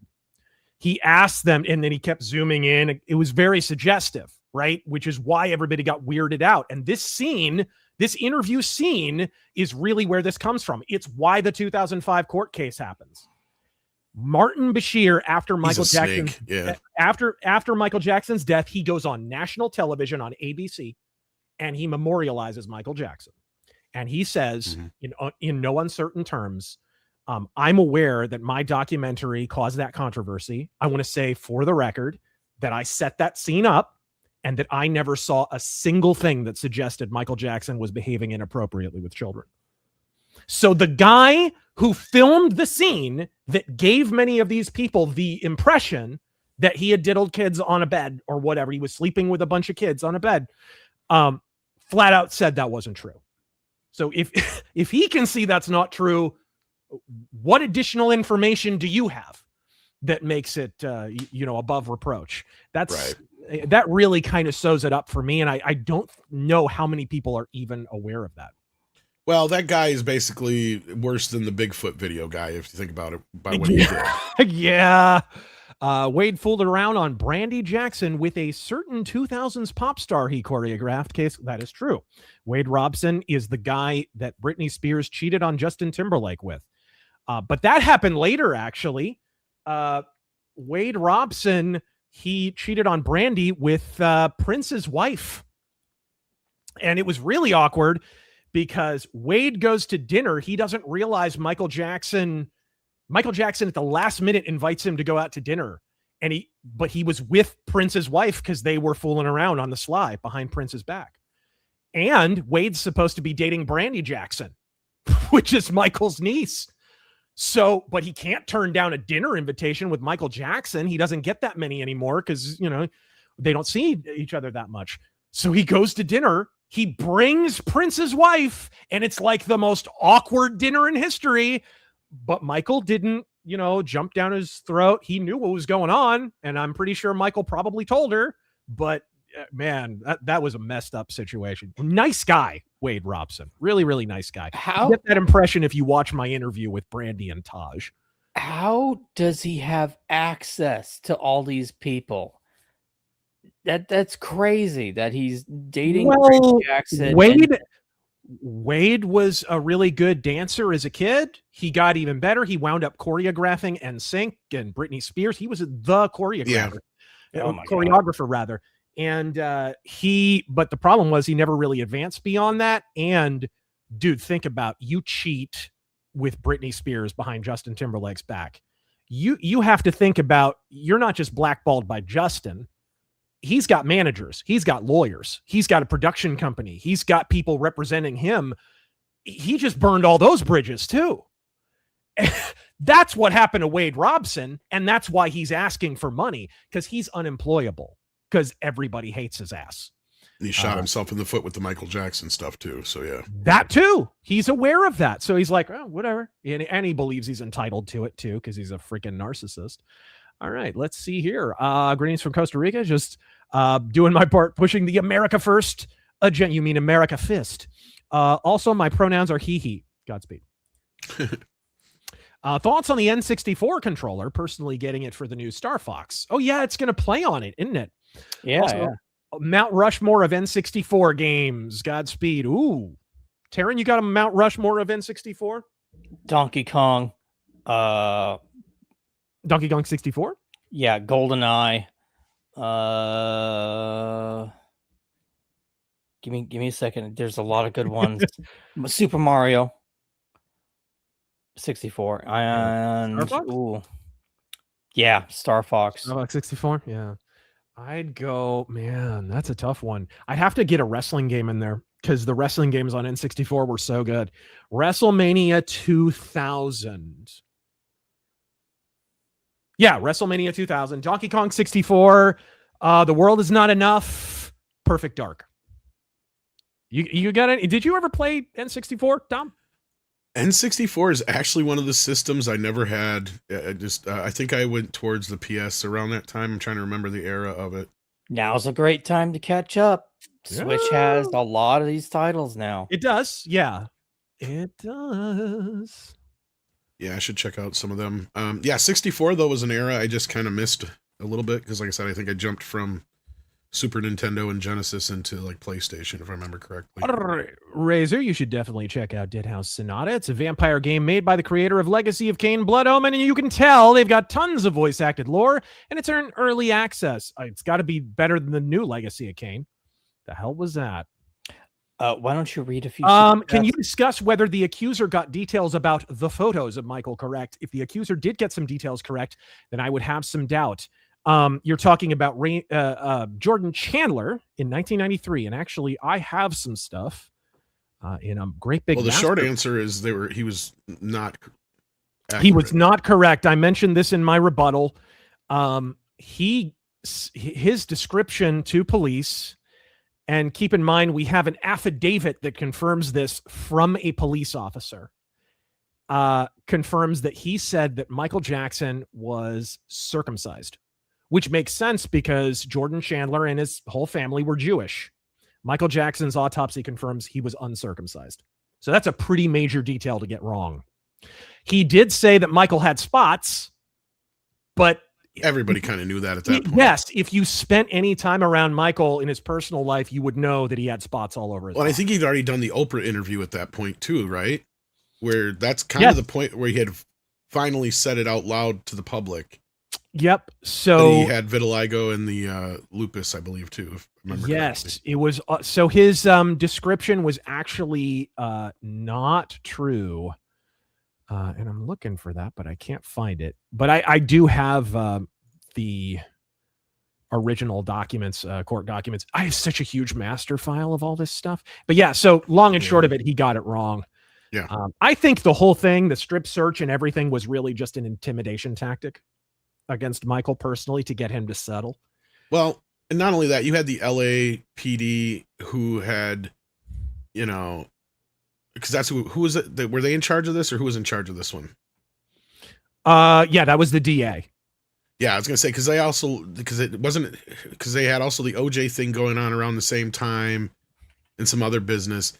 Because then it flips. Because when it came to Michael Jackson's death, I kind of feel bad for the investigators involved because they did the best they could to go after Conrad, but they just. Oh, and I'd add, there's one extra thing to add. Actually, that description was so accurate that Tom Sneddon, the DA, in 2005, when he gets a chance to enter it into evidence, didn't. Mm-hmm. He decided to withhold it from the court case. Yeah, because if you guys remember, for anybody who was alive when that happened, like they talked a lot about that on the news. They were like, "Oh, he was strip searched, and they took pictures of his genitalia, and the kid has descriptions of his genitalia," but they didn't tell you that they didn't match up. Mm-hmm. That was the thing they left out. They left out all the important details, and it just all the things they kept talking about was, well, he paid the kids off, so that means he's got to be guilty.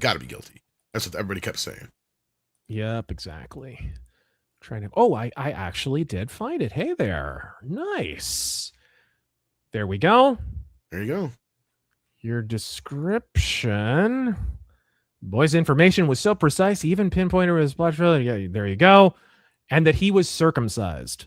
There you go. And we can confirm from Michael Jackson's autopsy that is not true. The penis is uncircumcised.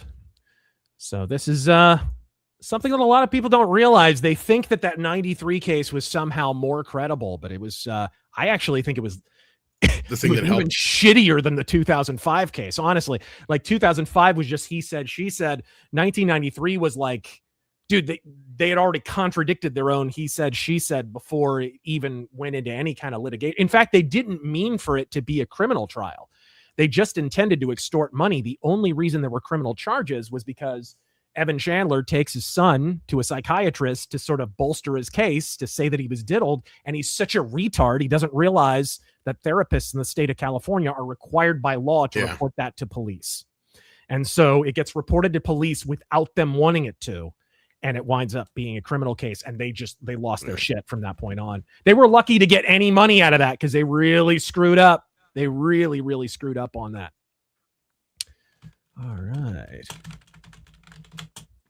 If President Trump knew MJ did that, we would know for sure. I'll take his word for that. That's pretty good Trump. Yes. It's a big, beautiful fake news. Read a few super chats. I will be right back. Hey, Razor, do you use AI at all? No. For research, writing, music, art, things like that. I mean, I guess I'll sometimes use like Grok if I just need to ask a question. I use it like a search engine. Right. Like, hey, what year did this war happen? That kind of stuff. It's just a roundabout way of sort of using it as a search engine. Yeah. Do you have the same sickness that I do where you're constantly saying please and thank you and apologizing to the damn AI? I have really this problem. Yeah, I can't. It's like, hey, could you please tell me when X, Y, and Z? It's like it's a robot.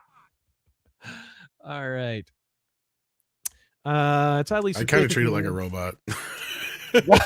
Why then was Michael not part of the inner retinue of Holly weirdos that were all Epstein Island frequent flyers? Well, Epstein didn't become a big deal until like the late 90s, early 2000s. Oh, but that didn't stop him trying to tie him to that, like we mentioned earlier. They like did. that, yeah, but if you go and read anything, a lot of the those, stuff too, buyer beware on this. A lot of the photos that you're seeing on social media, it's looking like some of the stuff the Cassios showed in that 60 Minutes Australia interview. Those photos appear to be AI manipulated. I think we're gonna find out in the long run some of that stuff is fake, because some of those photos, the ones that they're based on, have already been out there in the public. Like the one with him with the kid on his arm. Yeah, there was a photo where he's sitting on the edge of a bed and his arms are empty. He just kind of is looking down. And that's what I posted. Yeah, I posted that. Yeah. And it looks like that's AI manipulated. It has been some manipulation to it. And then there's a few other pics from around the same period.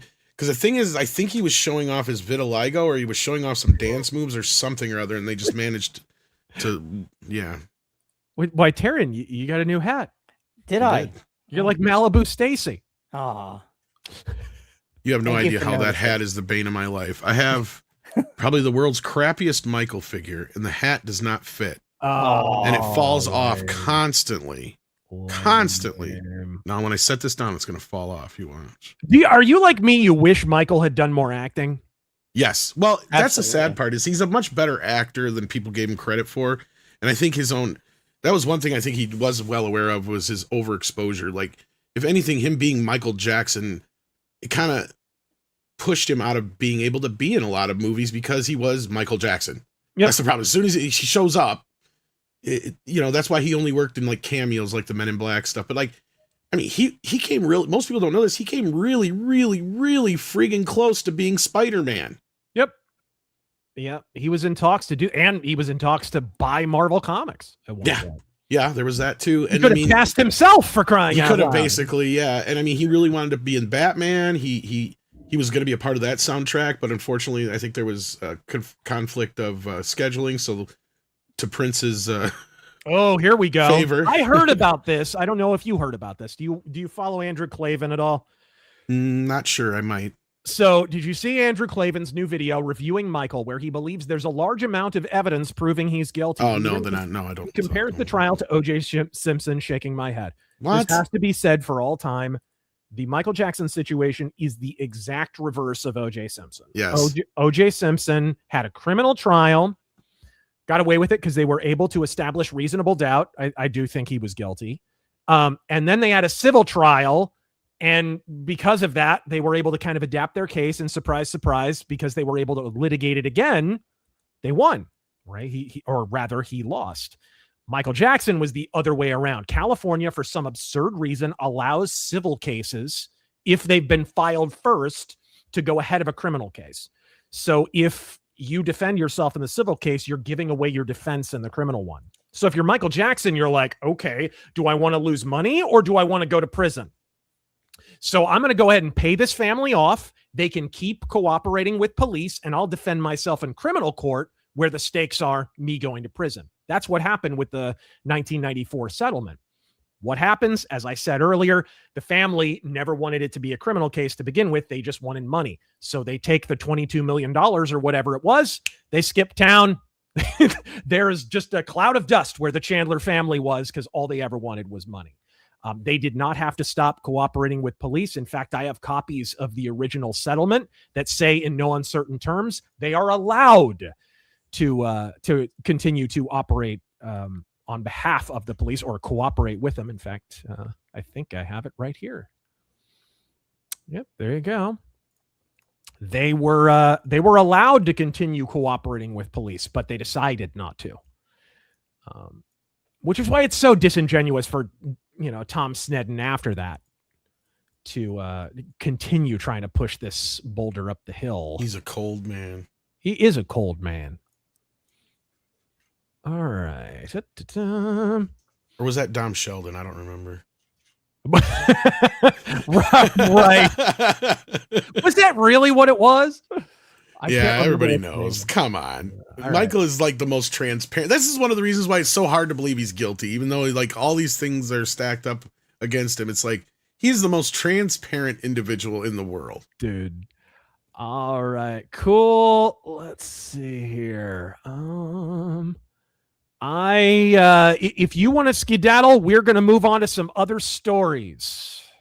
Don't know what they're about. I know it's getting kind of late. We're talking about actually Massie and the midterms here because he's not doing well. In that case, I'll probably check out. But thank you so much for having me. I think this is the first time I've ever been on your channel. Yeah, we don't have guests very often. You're like the second one ever or something. Wow, I feel privileged. Coming up here pretty soon, we're gonna have a pretty big interview. I just set it up today, so that's ooh, yeah. Even I didn't know about this. I think I earned that considering I dressed like you as for Halloween one year. Friday Night Tights. I don't remember that or not. That's right. Yeah. I do remember that, bro. All right. Take it easy, brother. Take care, man. Have a good night. See you later. Take care. Thanks, guys. Whoops. I accidentally removed you. I apologize. Bastard. All right. It's been a bit and I want to support you. Can you explain why you're mocking Massie? Well, I've been mocking Massie for a good long while. A lot of people think I just jumped on this or something. No, go back through my videos the last 3 or 4 years. I was pretty early. And the main problem that I have with Massie is really just a practical issue from an optics standpoint. He didn't do much to push back on Biden, but the moment Trump got in office, suddenly he was grandstanding like the Dickens constantly. And even before Trump got back in office, he was already kind of counter signaling him. That's my issue is he was kind of a mute under Biden. And actually, let's go ahead and talk about that. Yeah, Trump, he had a few things to say about Thomas Massie. Massie is not doing so well, apparently. And I've been asked to predict this race. It's tough for me to predict a race where it's like a specific district in Kentucky. Sorry, Cicero just bumped into me. It's tough when it's a specific district in Kentucky that I haven't spent a lot of time in, but I did spend a lot of time in a district adjacent to it. So I kind of know the general area and comportment of the voters a little bit. I did some volunteer work in that part of Kentucky. And if I had to guess, I don't think it's so much that he's feuding with Trump, although I'm sure that doesn't help. I think it's more that Massie has made a really, really bad mistake, and that is he roped Trump voters into some of those criticisms. He started bashing or at least antagonizing Trump's voting base. And that's not a recipe for success in a state like Kentucky, where they don't like elitists. They don't like people who talk down to them. And if Ed Galrain is just kind of relatively innocuous by comparison, I could see him benefiting from that. That's been my main takeaway during all of this. But yeah, it looks like Ed Galrain is around 53%. This is according to The Hill. And Thomas Massie around 45.1%. Not doing great. Pretty far behind right now. How does that grab you, Taryn? Does that surprise you? No, not at all. PPR in the chat says, look up Massie's donors, all act blue. Go back a couple of weeks for our last offensive. We actually went over that. And I've even cut it up as a razor cut that we will upload soon. But yeah, we went over all of Massie's. We went over his donors. Yeah. He has a lot of foreign donors and a lot of Act Blue and Democratic donors. I think they recognize that he plays spoiler to Trump reliably enough that he helps Democrats achieve their goals in Congress, which is funny because I don't think a lot of Massie fans can bring themselves to admit that. But objectively, he has helped Democrats a number of times. And whether he's doing it for principled reasons or whatever, first off, I shit all over those principles because I'm not a libertarian and I never have been. And second, a thing is what it does, right? A thing is, what is your actual function? But yeah, what did he have to say here? Let's see. Yeah, let's see what Trump has to say about all this. Republican voted against. You know what the name is? He is the worst person. His name is, what the hell? How did he ever end up in Kentucky? His name is Thomas Massie. How did he ever end up here, Paul? Anyway, Massie voted against tax cuts for seniors. He voted against tax cuts for overtime workers. And he voted against tax cuts for earners, tip earners. No, he wanted to increase the taxes. He voted with the Democrats. He voted against our historic funding for border security. He voted against border security, where we took the worst border in the history of our country and made it the best border in the history of our country in 2.5 months. He voted against it. And he voted against eligibility verification for welfare recipients. Nobody has to be eligible. Just pick up whatever you want. The people in this room don't like that. Thomas Massie also voted with the radical left Democrats in Congress to keep the federal government shut down during the open border crusade while our military went. The defense here, let's be fair. The defense here for Massie is the bill that they wanted him to vote on to fund the government was full of pork, and we know that. But this is a problem with Massie, is there is a lack of practicality sometimes with his approach, where it's, look, you are not going to be in a cotton candy house prancing down Gumdrop Lane, always getting everything that your principles require. Sometimes you are going to have to bite a little bit of the poison pill in order to get something else that needs to be funded or needs to be rolled back, or a tax break that needs to be passed. And far too many times, Massie just kind of stands stolid. And the thing is, he didn't really do that under Biden so much. He does it under Trump because he's aware that it gets him more visibility. You know, this idea that just the feud with Trump is what's done this to him, I think, is massively misguided.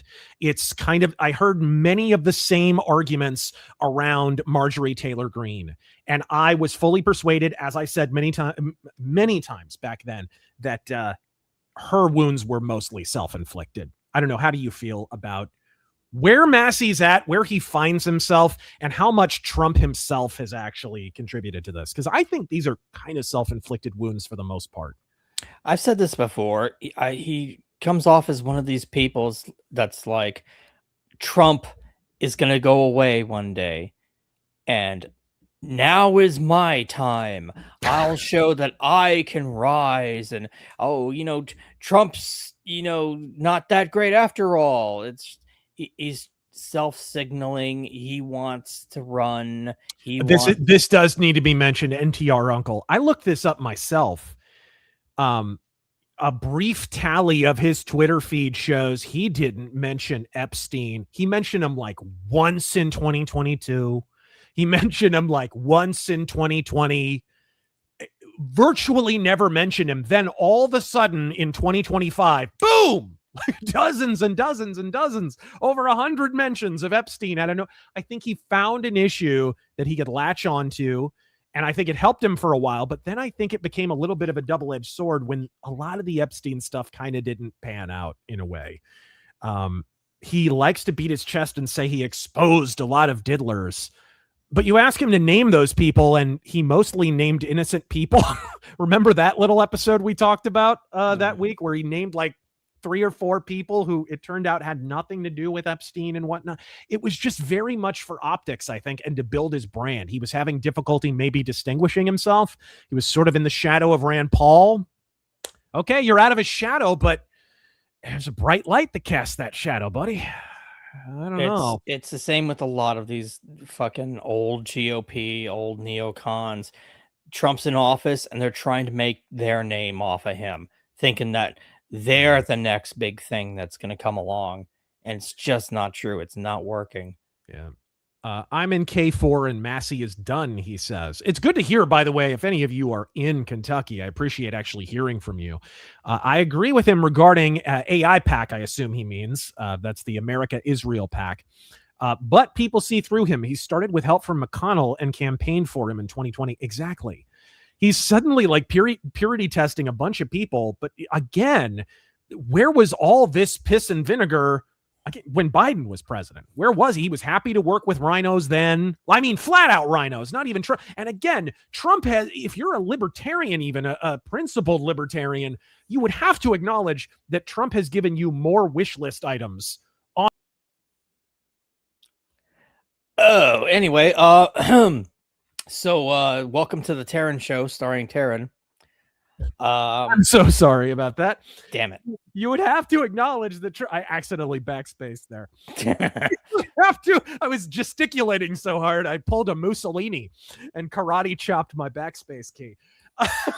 You would have to acknowledge that he gave you more wish list items than any previous Republican president. I mean, would you rather have Trump or George W. Bush? Would you rather have Trump or Ted Cruz? Would you rather have Trump or a Democrat? Please don't answer that, Nick Fuentes. So yeah, sorry about that, guys. Finish this up. For a military not to get that. And now Massie, he's the worst. And I don't say that. I never hit a guy like this. The guy's the most. We call him Rand Paul Jr. He votes against everything. I did. I like Rand a little bit. Can't love a guy. I like Rand too. Massie loses Barnes' hardest hit. Are you seeing the latest coat from Barnes and Viva and all them? Barris? No, and I don't pay attention to them. Their big cope now is if Massie loses, an awful lot of Republicans are not going to vote in the general and the Democrat will win.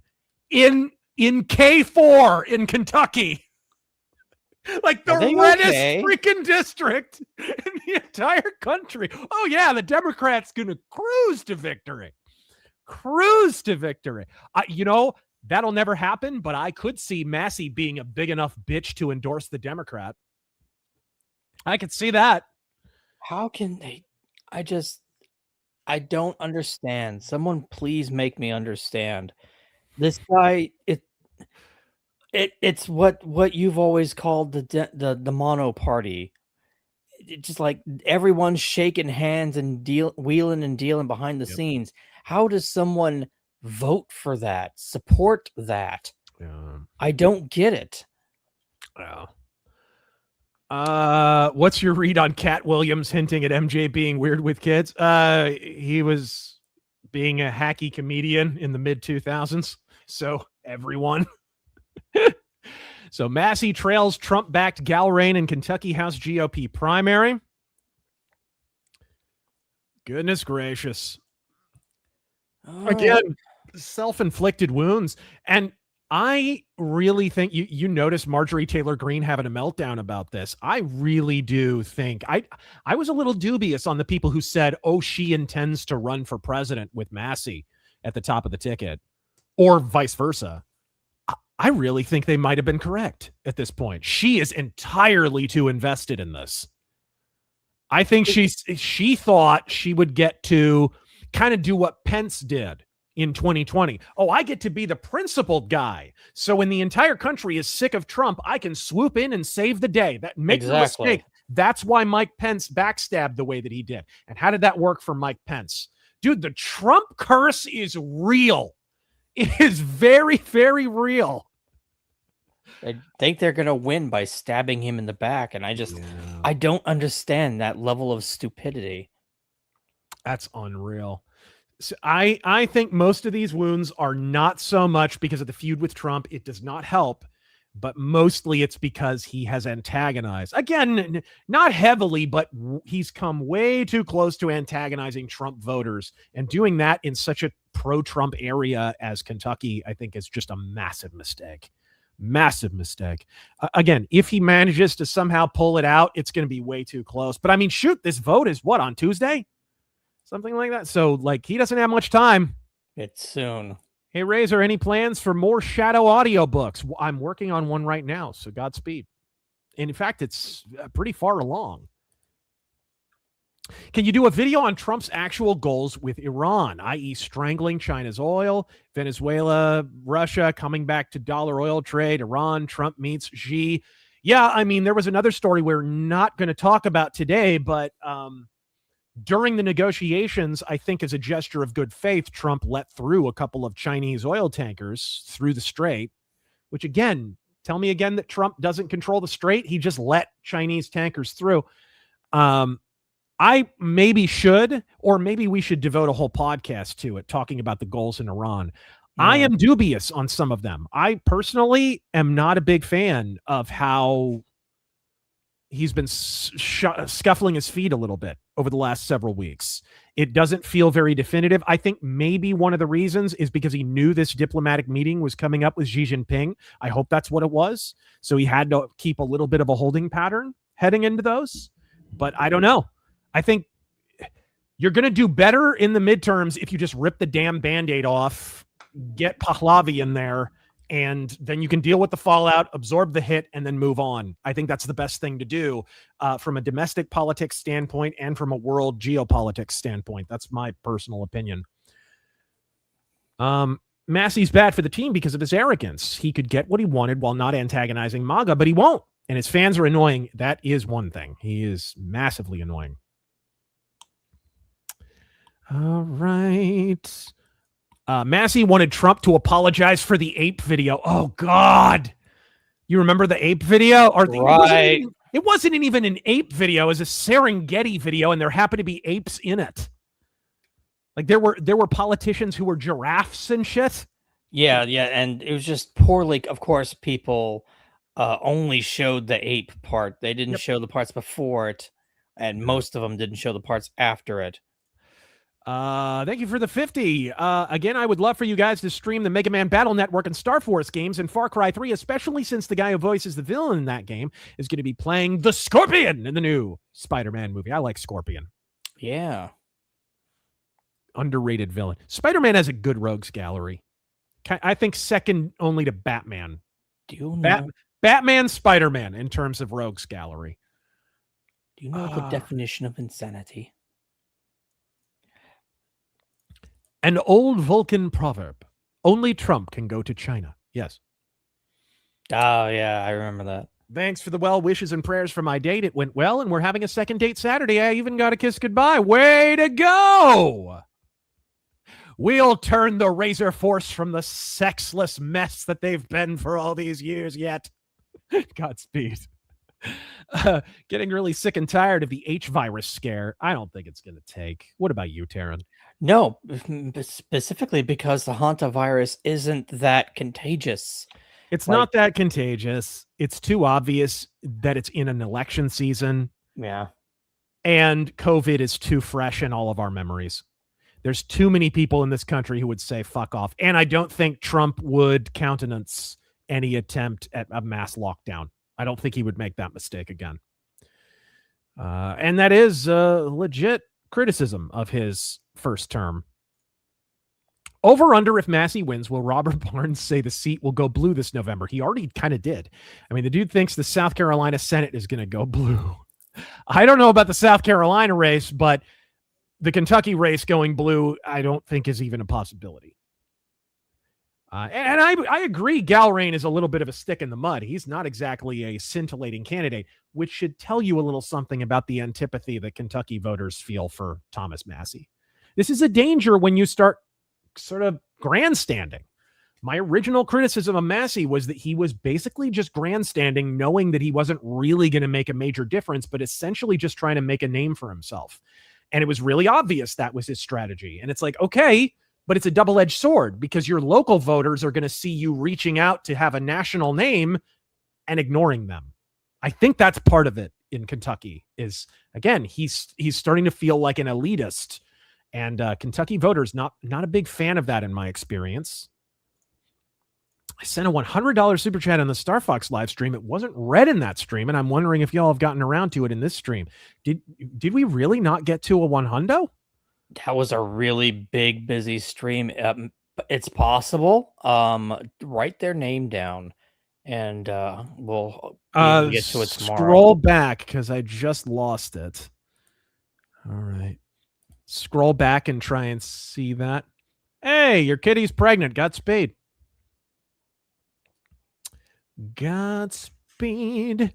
Watched Michael. Jafar was such a presence. I also listened to his 2 songs and thought they were very catchy. You think Jafar could be a big star? Yes. Yes. Very, very talented. I mean, the Jacksons just have, all of them have talent coursing through their veins. Favorite sword fight on film can't be from Star Wars. Oh, man. Princess Bride. I love the freaking fencing in that movie. I love it. Also, the sword fight at the end of Robin Hood, Prince of Thieves. I was going to say classic Robin Hood, Errol Flynn. I just love that. Some good sword fights in Lord of the Rings, too, and stuff, but all right. If I were Trump, I'd take Xi's $1 trillion investment and monitor the fuck out of anything they build with it on grounds of national security. Not a bad move. Do you have Rumble rants if they're there? Absolutely, I do. And that was Zedekiah, by the way. Thank you to our mod for. Despite Bill Finger taking his ideas from the shadow, he somehow escapes the plagiarism shame that Kane gets. Why are people so biased when both are guilty? Well, here's the difference. Bill Finger is the reason we know that he ripped off the shadow. He admitted it. So, like, shortly before he died, he flat out said, oh, yeah, I straight up stole the shadow story and Bob Kane traced the art. He said that. So he gets credit for admitting it, I think is what it is. Bob Kane did not, because when has Bob Kane ever admitted that he committed any kind of malfeasance? So I think that's really what it is. Let's see. Over on Rumble, S. Fisher. Razor Massie wasn't mute under Biden. He worked his ass off to cut spending. Oh, really? He voted for at least one massive Biden spending bill. All right, let's see here.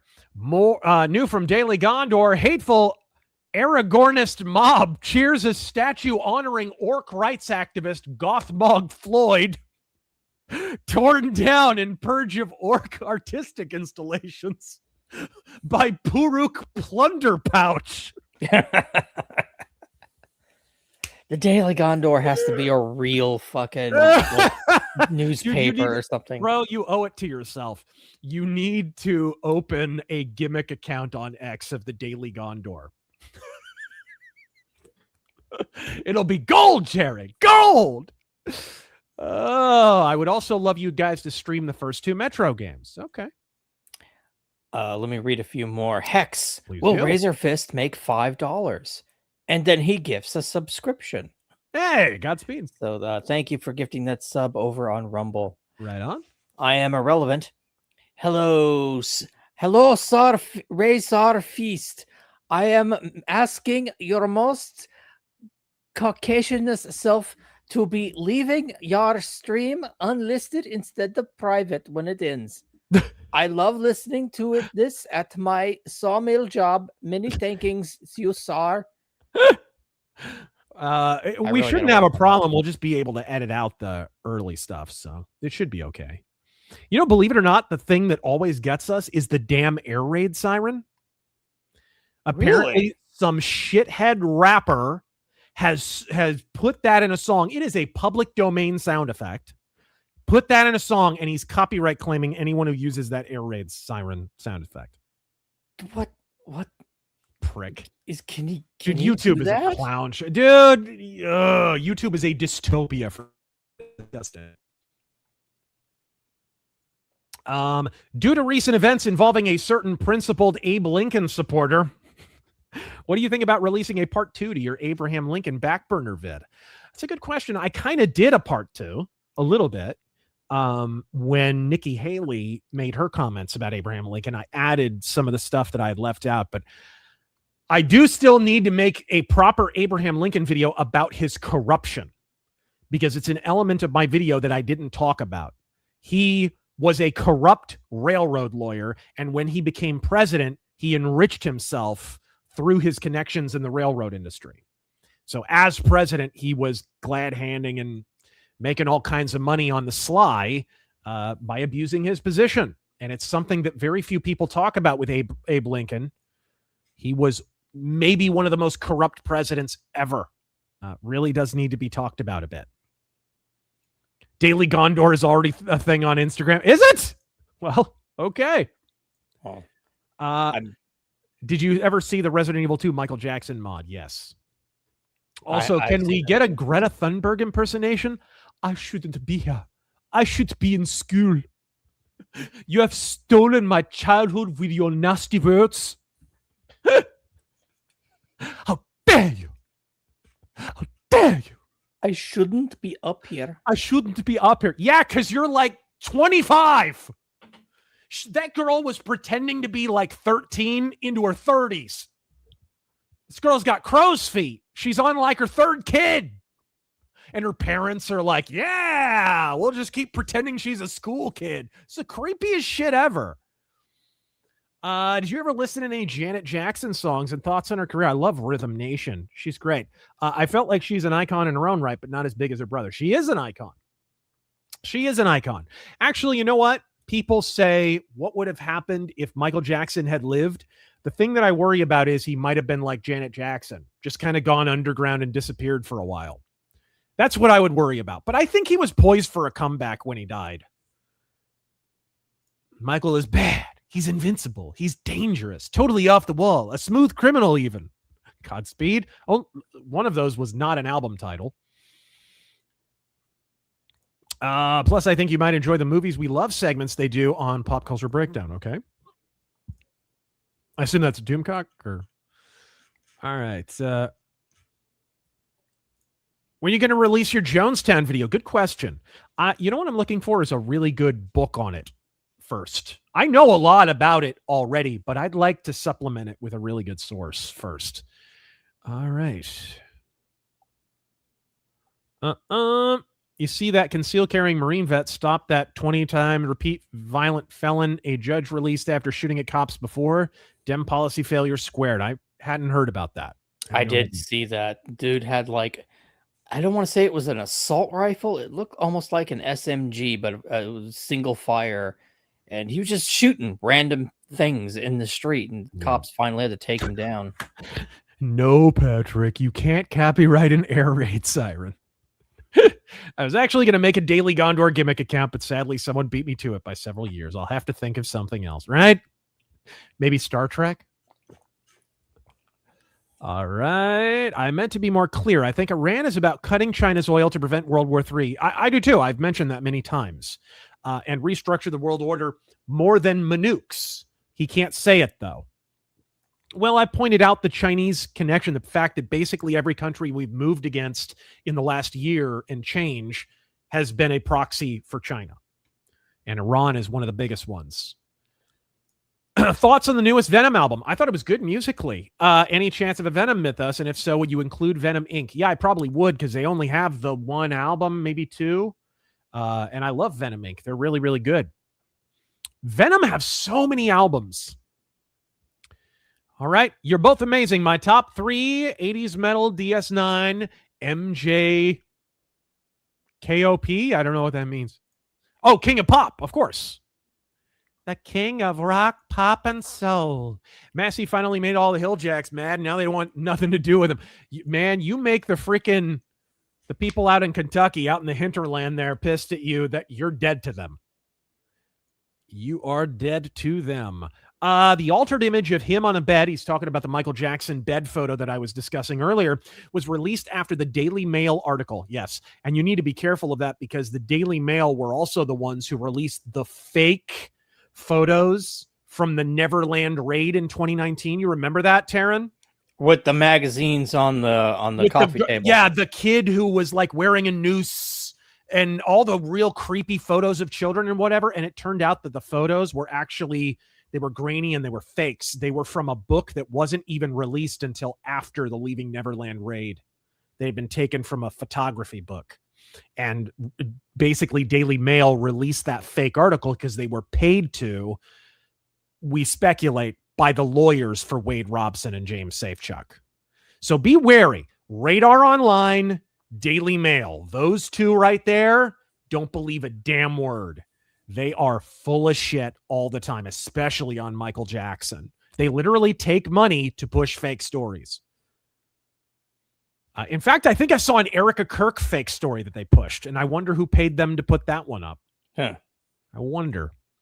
Speaking of which, thank you for calling out the ridiculousness of the 60 Minutes stuff. As an Aussie, I can tell you the interviewer has always been pompous since we're talking about songs. Jam and Stranger in Moscow are my favorites. Jam is amazing. Dude, if you like Stranger in Moscow, there's an unreleased track. Well, I guess it was released later on Essential MJ. I included it at the end of my rebuttal.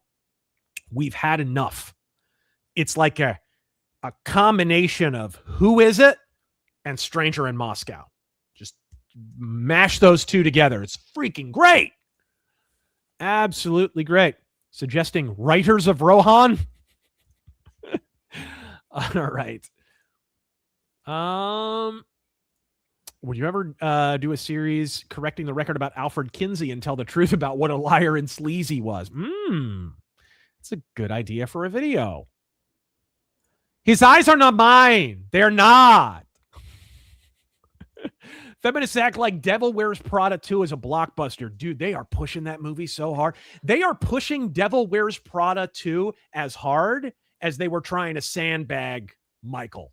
Are they not? It's everywhere. I'm so sick of seeing Devil Wears Prada 2 bullshit on social media. It reeks of desperation. Like they need it to be a success. Yeah, man. And I don't begrudge, like, okay, it's kind of a chick flick. Chicks should have their flicks, but man, what the hell? You need to do a Music Mythos or a special for video game OSTs that were actually based off of metal or MJ music. I had an idea like that actually years ago that I still haven't gotten around to. It's basically the video where I expose how important heavy metal music specifically was to video game soundtracks. Because it is no exaggeration to say, from like Atari to NES, SNES, Genesis, even to the early days of N64, PS1, probably the most influential single music genre on video game soundtracks, even to the point of characters being named after musicians and shit, was heavy metal.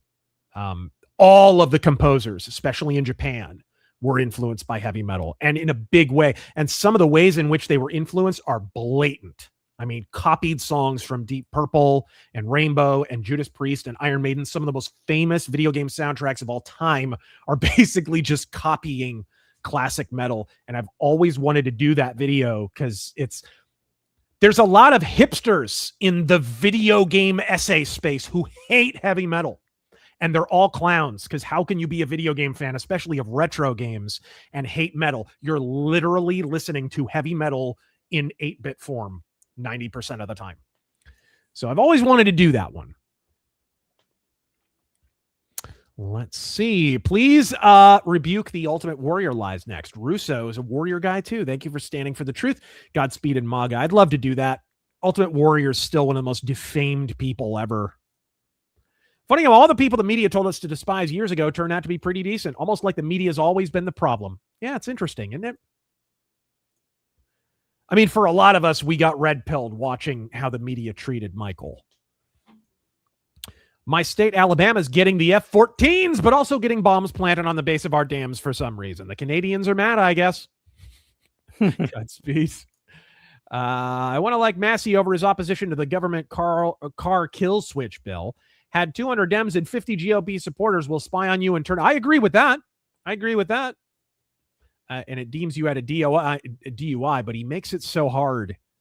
He really does. Even when he does something good, it's like, oh God, but it's Massie. All right. I would love to see you guest on Goldie Kamari's stream. I'd love to do that too. I follow her on Twitter. Thanks for speaking up when everyone was panicking. Javid Shah. Javid Trump. Thank you. Godspeed. All right. I will never forgive South Park for them MJ episodes. While they sidestep MJ PDF file a little bit, they just pushed all the other media BS. Quote, MJ wanted to be a little white girl, like gross. Yeah. There's a great story. I was going to mention it earlier and I forgot. There's a story from one of his bodyguards. And if it's not true, it should be. Do you remember when Eminem shit all over Michael? Oh, yeah, of course. In that one music video? Yeah. Where his nose falls off. He has like an MJ impersonator who's spinning around and his nose falls off and he's stepping on the nose and the whole thing. The bodyguard claims that he and Michael were at Neverland and saw that music video. And he's expecting Michael to like freak out. And Michael's like, oh, that's a shame. I really, really respected Eminem. And he's like, wow, really? You're not more mad? He's like, no, I mean, he's really talented. It's whatever. You just live and let live. It's fine. I'm disappointed more than anything. Right? You would think Michael would get a little upset. He leaves. So the bodyguard was based out of the UK. He goes back home. And he's back home in the UK and he hears that Michael just bought Eminem's whole catalog. And he's next time he sees Michael, he's like, Michael, I thought you were going to let that shit go. He's like, yeah, I decided that I wasn't going to let it go. I decided I didn't like it. If that story's not true, it should be. It's just absolute stone cold killer, dude. Will you try out Shin Megami Tensei for SNES? I'm not opposed to it. Never played it before. Have you? No, that's the original, man. I did not play it back on the SNES. Okay. Hey, speaking of video games. Oh, yes. Let's talk about the story that we've been talking about for a long time. Finally getting more or less confirmed as some footage of none other than Anita Sarkeesian in her capacity as consultant to the stars. I told you years ago, Anita didn't go away. She went underground so that she could get paid consulting on your favorite games. And now we have footage of her in a conference call with a video game studio discussing this. Let's get it over with. Yep. Oh, God, 4 minutes, 50 seconds of this. I don't know if we're going to be able to get through all this. There is always resistance to challenging the status quo. There's always resistance and backlash. So I think that maybe I can illustrate this with an example. So I don't debate people. For years, these no shit on the internet are like, debate me. Like, I'll pay you 10 grand if you debate me, blah, blah, blah, blah, blah. And I'm just like, no. And the reason I don't is because it is a lot harder. When you're perpetuating the status quo, you can use 2-3 words to get your point across. When you're challenging the status quo, you have to unpack the status quo and then provide a vision for the future and the alternative vision, right? So you are immediately in a losing position, right? Like you can't win that. There's no way. And so I think for me, all of the work that anybody does that's challenging the status quo to build more progressive, more social justice world is immediately confronted at every turn, constantly. Pause, dude. That type of resistance. When is this from? She's using the term social justice, and when was this? This looks recent, really recent, like 2024, 20 at the earliest, rather. Yeah. This is from. We should say this is from a whole thread where a guy's talking about her capacity as a consultant on video games, which I told you about many. I've been banging this drum so long I ought to put a ring on it. But Sarkeesian, as I said, did not go away. She went underground. She got paid consulting on your favorite game. The example I've cited many times. And I can't help but notice a lot of engagement bait accounts on X are now using screenshots from my rant on this subject without actually giving credit. But my example is Dishonored 2, which Sarkeesian consulted on so heavily, it ultimately resulted in there being a playable female character. Essentially, it doubled the budget for a sequel that sold many times worse than the original game. In a very real, very economic sense, Anita Sarkeesian helped kill Arcane Studios. And for all you prey simps, she consulted even more heavily on that overrated turd. The entire reason that game's protagonist was gender neutral and why all the advertisements were gender neutral was thanks to her hook-nosed input.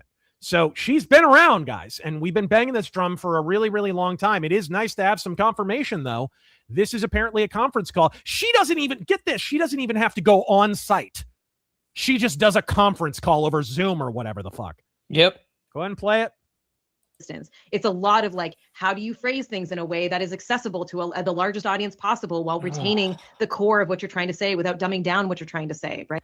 Can I just point out, God, I was so sick. I was so sick of this like 5-6 years ago. Beyond that, social justice, word policing, like you have to say things this way in a neutral way. God, I do not miss any of this. Nope. God, I can't believe this is relatively recent. She's still going on about this shit. I loved what Bell Hooks was such a huge inspiration to me when I started, who talked about how she used pop culture in her classroom as a way to engage with students on issues of difference and transformative justice and transformative justice? The fuck does that mean? Yeah.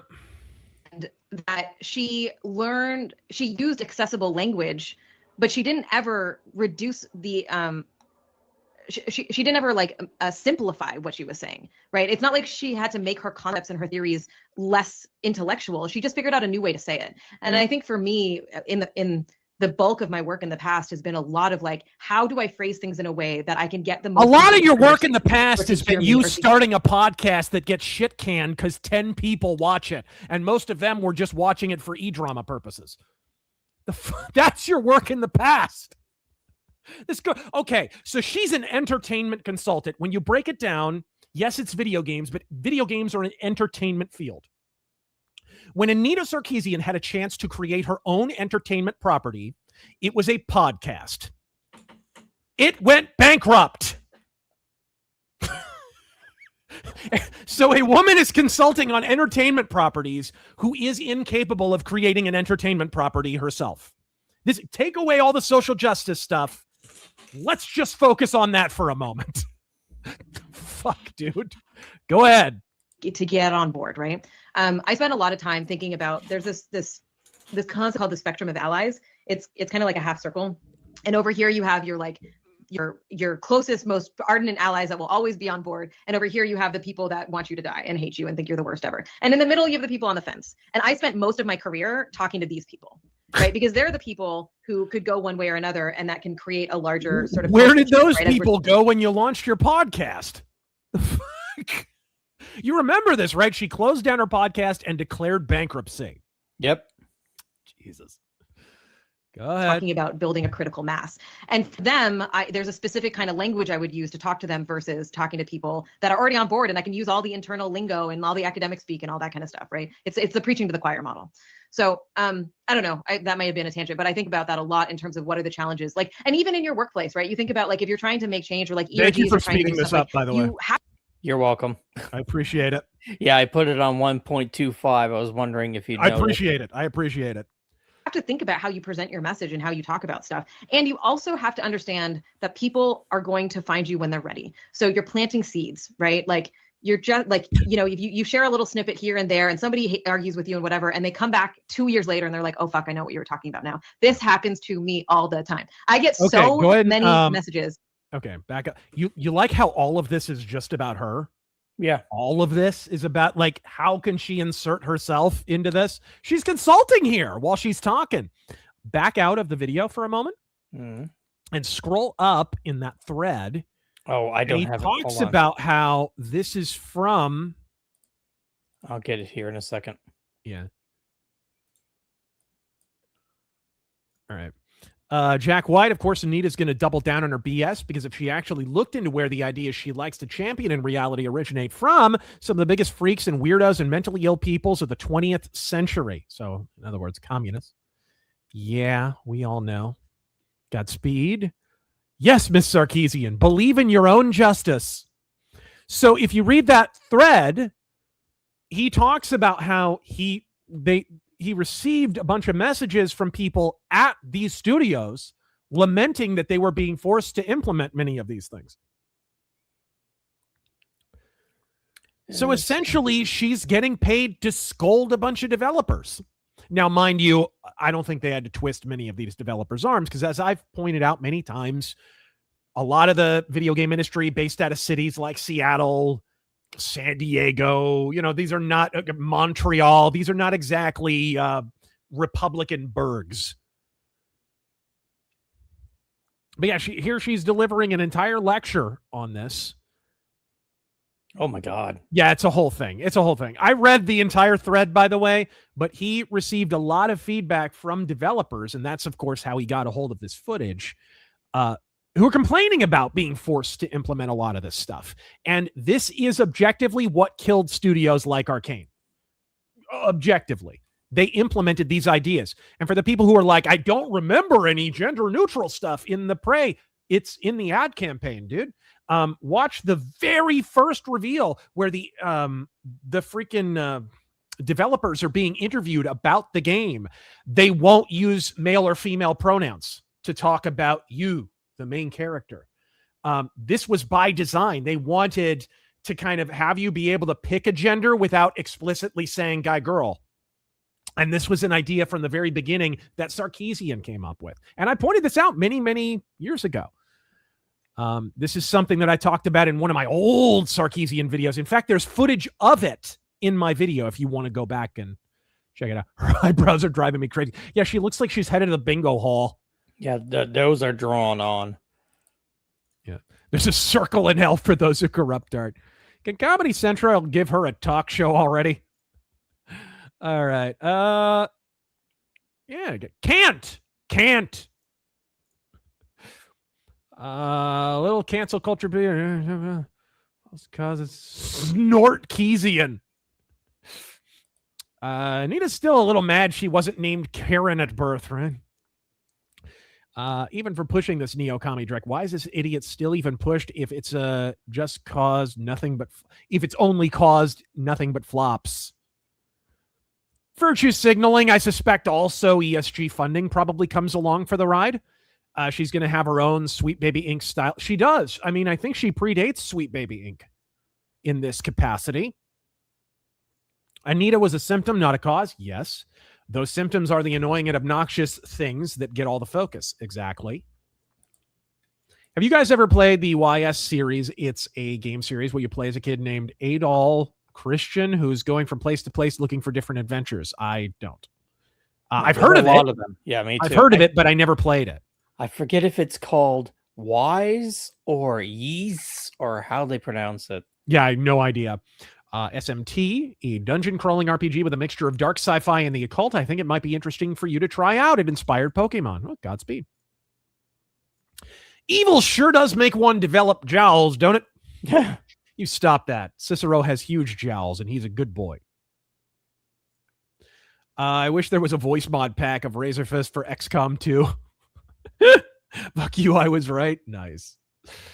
Gross. So the bog witches went underground and casted their magic when they knew their poison was too ugly to push. Snarkeesian is true evil. All right. To Razor's point, Mick Gordon revived metal as a genre thanks to Duel Malone. Speaking of which, what do you think of him? I was a fan since the Killer Instinct reboot. I was a bigger fan of him after I heard that he wanted the soundtrack for Doom to be a little bit more classic metal sounding than it wound up being. It wound up being more industrial, which I wasn't a big fan of. And apparently that wasn't his choice. Not just commies, P words and R words. I don't know what you mean. All right. You should also do a video series about the various feminist thought leaders and how they were either mentally ill or rich kids with daddy issues. Yeah, maybe make one about the creator of Wonder Woman sometime.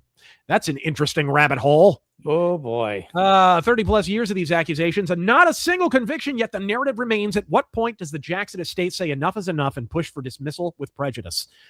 There has been some of that already. This is why Wade and James keep moving the timetable of their accusations. I pointed this out a little bit, I think, in parts 2 and 3 of my Michael Jackson rebuttal. But James, Safechuck, and Wade kept changing the time when they initially reported they had been abused. because the statute of limitations had already expired. So they kept pushing it back, and Oh my so God. scummy. So scummy and obvious. How does it just not get thrown out immediately? Yeah. All right. My brother-in-law said being a fan of an old band like Judas Priest, Cooper, or Black Sabbath is a cringe LARP. Only the band's live sensation peak in community matters. Listening to albums doesn't make you a fan. I have no idea what the hell any of that meant. But all those bands are good. So if liking good music is a cringe LARP, I guess I'm a cringe LARPer. Thoughts on IGN AstroTurfing, the game mixtape with a perfect 10. Apparently, Ellison's woke loser daughter couldn't hack it as an artist with daddy's money. Dude, I've seen a lot of footage of it. Where's the gameplay? Exactly. It's like Final Fantasy 13. You can just put the damn controller down. I don't get it. It's funny you mentioned that. When I'm watching it, I'm like, if I were holding that controller, I'd just drop it and be like, do you want me here, console? Should I leave the room? Bring tissues? What do you... Phone me up when you're done, dude. Sorry, what? It's funny you mentioned that. I saw a clip of a streamer actually do that. Like, he tried.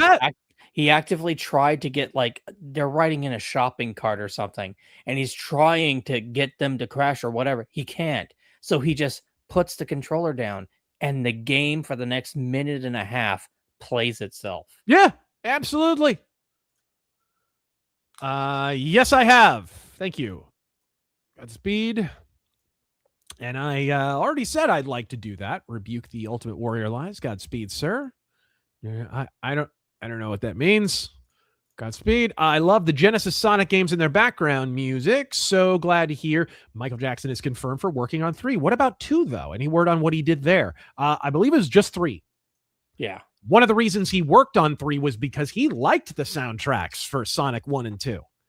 He was a big fan of that stuff. I mean, he was a big video gamer. He really was. That's one of the reasons they sat on the bed together is so cringe. He had a great big TV and video game consoles. They sat on the bed because they were playing video games. 9 times out of 10, that's what was going on.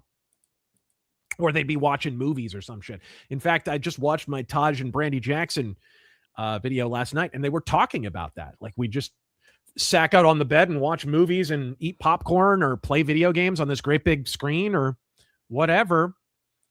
Saw someone put a sticky note that had John 14:8 at my college, and someone wrote on their locker, "Rest in peace, Irina. All lives matter. The kids are all right, and most normies don't believe MJ was innocent. Sad." I see the Michael Jackson public opinion reversing. I don't know about you, Taryn, but I have noticed it way more favorable toward Michael. And I'm glad. All I have to do is look at the box office numbers, and you can tell. Yeah, that too. But I mean, just in online discourse, I've definitely noticed you couldn't tell it from the media, but I think most people have flipped on that a little bit. I was wondering what your favorite Westerns are from the 1970s. You should check out Wild Bunch, a Western so good, Rockstar ripped it off twice. Shoot. Let's see here. The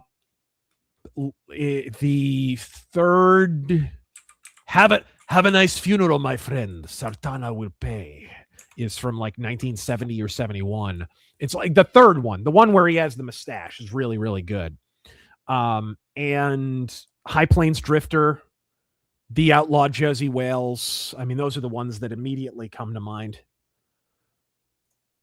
God, the 70s. There were some good ones, but by the end of the 70s, Westerns were pretty dead. Rhymes with Grease. Okay, so that settles that. Oh, it's Red one of the Sun was in the 70s. What's up? Red Sun was in the 70s. Really? I thought it was late 60s, but yeah, that would be one. That would definitely be one. And White Buffalo. White Buffalo and Breakheart Pass are both really Chateau's good. Land. Chateau's Land. If she went to a Ren fair, then perhaps you might. I don't know what the fuck any of that means. I don't know what any of that means. Blame Telltale-like games for crap like Mistake. Yes, and Gone Home, bruh. Gone Home. The male or female blank main protagonist was a trend that started around 2012 and won't die. Thanks Sark Tank and her ilk. When you think the defined male or female protagonists are far more memorable than Meat Puppet Type 1 and 2. Right? I remember when in Deus Ex 2, Invisible War, you could play as a dude or a chick, and it changed the dialogue depending on which you played. That's how you do it. That's how you do it. But after Sarkeesian, it was, there's no difference at all. We can't treat them any differently. And games like that got praise. Again, the mass psyop around Prey. It's such an overrated turd. It's just a shitty System Shock, guys. Just go play System Shock. System Shock 2 is now remastered. Go play a good game. Yeah. How you heard or have you heard or tried Star Wars Genesis? It's a total conversion Starfield mod that turns it into a Star Wars game for blasters. Still a work in progress, but it is impressive. I really want to. I'm wrapping up a playthrough of Starfield so that I can do a post-mortem on it. So maybe at the end of that, I'll reward myself for playing through a shit game by playing through a Star Wars game in Starfield. All right. I DM'd you about the PC port of Twilight Princess. Did you by any chance see it or try it out? It's called Project Dusk. No, I did not. You should do a video series correcting the record about FDR and his Uncle Teddy. If I ever do an FDR video, I'll get to do that. If I ever do a Woodrow Wilson video, I will necessarily have to red pill a lot of people about Theodore Roosevelt. Because a big reason why we got stuck with Woodrow Wilson is because Theodore Roosevelt could not keep his ego in check. They also made the Trails game. Godspeed. Are there any Rumble rants? Plenty, actually. Okay. We got 4 or 5 in a row from Mercenary X. He says hi to Tom. Can't wait to add you to my list of people that I give free games to all the time. In all seriousness, I have to call out one last thing about the whole Michael Jackson stuff. The accusations for Michael didn't start until after he had fallen out with Steven Spielberg on the set of Hook. Yeah. Imagine if Steven Spielberg was on Epstein Island. Imagine if Michael found out. Oh my gosh. My belief, Spielberg got found out about being a bad actor with children, and Michael tried to go to the authorities, but the authorities were bought by Spielberg. I have heard some rumors about Steven Spielberg over the years, but I mean only rumors. Remember that one video? I have. Mr. Metacore said what would happen if Hollywood gets exposed with Spielberg being a bad guy. It was during the Spacey video. Also, I say the new Star Fox... Every time you read Mercenary X chats, we need to play the X-Files theme. You know what? That's not a bad idea. Not bad. It's not bad. You got to put that on the Stream Deck there. Yeah, we do. Godspeed. I still say the new Star Wars. Thoughts on Boss Nagger? They call him Boss. It's a great movie, dude. It's a great movie. Legit Western, bro. I still say that the new Star Fox characters do not look like puppets in the slightest. They look too realistic. And I blame BlackRock since they own a good chunk of Nintendo. Yeah. Okay. All right. Ultros, thank you for the $1. Shadis. Hello, senors. A bit late on the stream. Just took a break playing Dead Space 2 in Chapter 13, heading to get a needle in my eye. What's with people coming out of the victim closet? Godspeed. Talking about Michael Jackson stuff. Well, we just did a rebuttal on that. Go watch it. Rebuttal part 4. There'll probably have to be a part 5 after Leaving Neverland 2. Although, honestly, Leaving Neverland 2, I'm not seeing a lot of buzz about it, and I doubt there will be much new in it. But we'll see. It's funny. It kind of tells you how weak it is. Originally, Dan Reed, the director of Leaving Neverland, had said that Leaving Neverland 2 was going to be about the 1993 and 2005 accusers, if you'll recall. Somehow, fast forward to 2026, we're getting ready for Leaving Neverland 2. No mention of the 1993 allegations. No mention of the 2005 allegations. Taryn, what do you want to bet? He tried to track down Jordan Chandler and Gavin Arvizo, the accusers from 93 and 2005, respectively. And they didn't want any part of being interviewed because they can't say anything because they got to, like, they're going to incriminate themselves. You know what I mean? Right. What do you want to bet? What do you want? Because there's been rumors over the years. Gavin has privately confessed to people that it was bullshit, and Jordan has. There's been rumors for years about that, and from credible sources. Interesting. Mercenary X, I apologize for having to do this, Razor, but there's somebody in the chat. Oh, there, he's beefing with somebody in the chat. S. Fisher. Fuentes came out as a Democrat. Are you kidding? Next, you'll tell me he's a homosexual. McLeod, there was an interview with an OJ juror. They straight up said it was payback for Rodney King. Yeah, I remember seeing that. Yep. S. Fisher again. Apparently, if you don't like Massie, you're just bought and paid for by corrupt politicians and the Epstein class, according to Owen Schroyer and Candy Kong. Mercenary X again. Mike Pence is an unrepentant PDF file and a man who, if true, kidnapped a whole family and tortured them for over a year after stealing their horse ranch that was used to help kids with trauma. What? Didn't know anything about that. All right. And he has many bad qualities too. Ultros. There's been an appreciate of Star Fox Adventures and Star Fox Assault. Looks like these games got swept before, but now people are appreciating them. I guess there's a new surge of people who are liking those games. Assault, yeah, definitely. I noticed a lot of people jump. Dude, after we did our stream, I went back through Star Fox 1, Star Fox 2, Star Fox 64. I'm halfway through Adventures. I'm halfway through Assaults. Like, dude, these are freaking great games. Those are great games. I even remember liking Zero quite a bit. So McLeod found the infinite money glitch. Just go down public domain sounds and claim all of them. Yeah. Mercenary X, Greta Thunberg was born a boy. That is the level of insanity of his parents. Yes. Total brainwashing and cult-like behavior. Yeah. McLeod again. Let's be real. Anita likely went under the table. Let's not forget. Certainly on Jonathan McIntosh. Remember that? And McLeod, let's not forget Unforgiven. Great Western, although not the 70s. Yeah. Well, you know, and Clint has said many, many times, he personally is of the opinion that Josie Wales is a better film than Unforgiven. But because of when Josie Wales was released, it never got the audience it should have had. It was a little bit of not a flop, but whatever. And he's like, I wonder what would have happened if I had released The Outlaw Josie Wales in 1992 or something. It's an interesting what if. I think it would have been a huge hit. And last one, Mercenary Exit better be pure Mood's version of the X-Files theme. I won't lean into the bet if you won't go full ham along with me.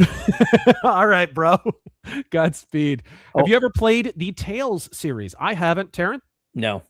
Okay. Wonderland 2, but I thought Captain Hook was eaten by the alligator in the first one, right?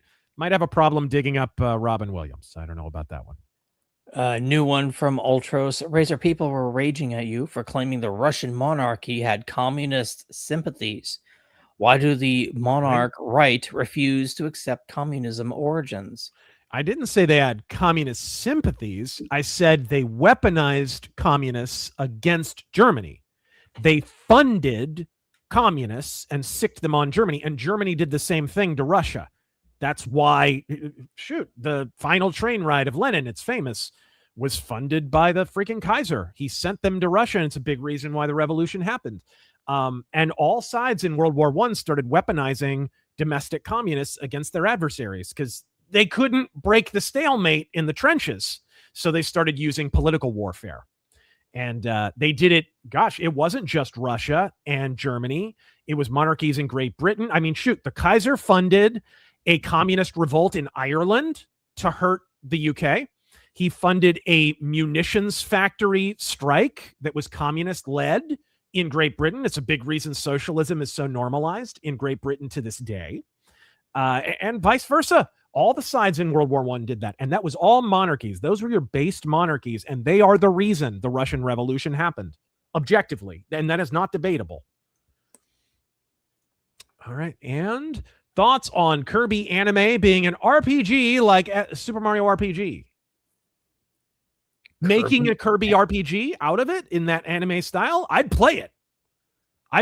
Absolutely. Did you ever watch the Kirby show on, was it 4Kids back in the day? I caught a couple of episodes. Yeah, it was all right. It was all okay. right. Yeah, I was a little too old for that. I liked it just fine. It was no Ninja Turtles 2003, though. It was no Turtles 2003. All right, you guys. Are we going to wrap it up with the Hassan Minute? I you know what? I think Do we have something? Do we?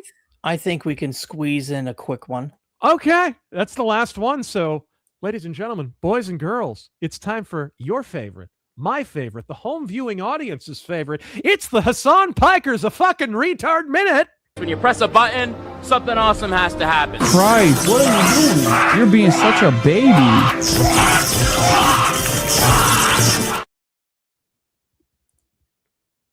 Right. It's always funny. Godspeed. What do we have here? It's just a little quick one. Oh no. He talks about being transracial when it's convenient. What? So he gets to stop being Turkish for 5 seconds. He gets to stop shitting in the streets. He claims to be very, very white, actually. Oh, really? Yes. Let's watch, won't we? Oh, dear God.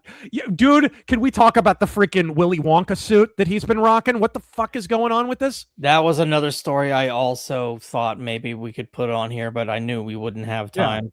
He's been wearing me and you'll see. He's been wearing a lot of suits recently. Yeah. He says it's because of not Nick Fuentes, but because of Moron Zimdami or whatever the fuck his name is. Right. But anyway, the snozberries taste like nothing because we're communists. Anyway, food, what's that? Yes, exactly. It can't be a Willy Wonka suit because Willy Wonka fed people. Keep going. Are you white? Are you white? Are you white? Yes. Why is this the new meta? I always say I'm white. Okay. I always say I am fucking white. And it's always the motherfuckers who are like, he's not white. He's a goddamn terrorist. He's a goddamn goat fucking Islamist fundamentalist terrorist that will then be like, oh, are you white or are you not white? Oh, depending on who you're asking. What? You know? Have you seen me dance? I'm white as fuck, man.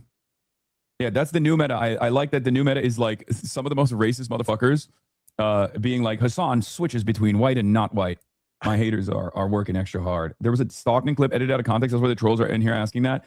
Yeah, I don't know why. I don't know why. You literally denied being white the other day. See, look at this. Look at this. Brother, whiteness is a social construct. Race is a social construct. The ways in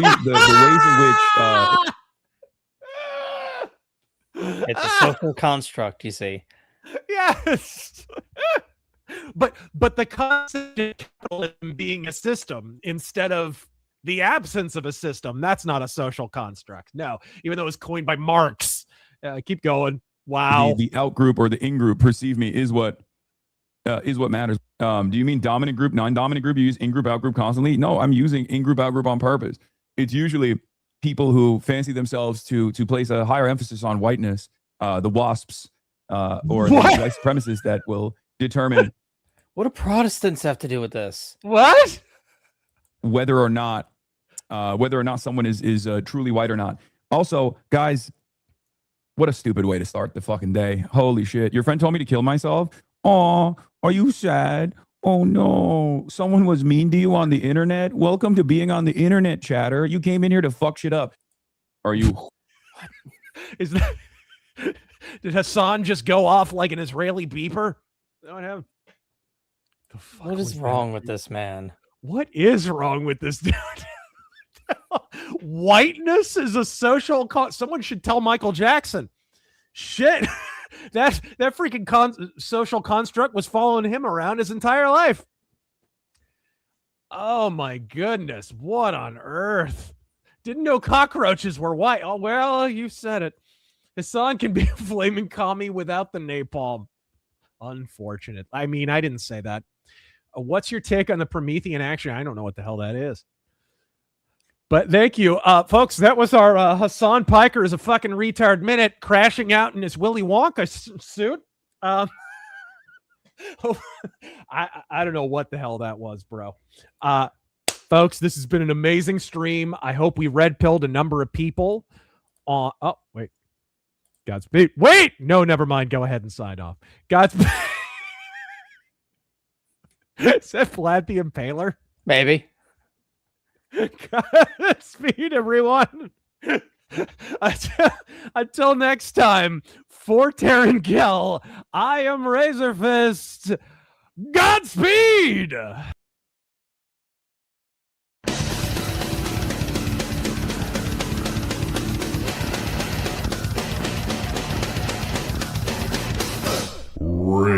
RazörForce.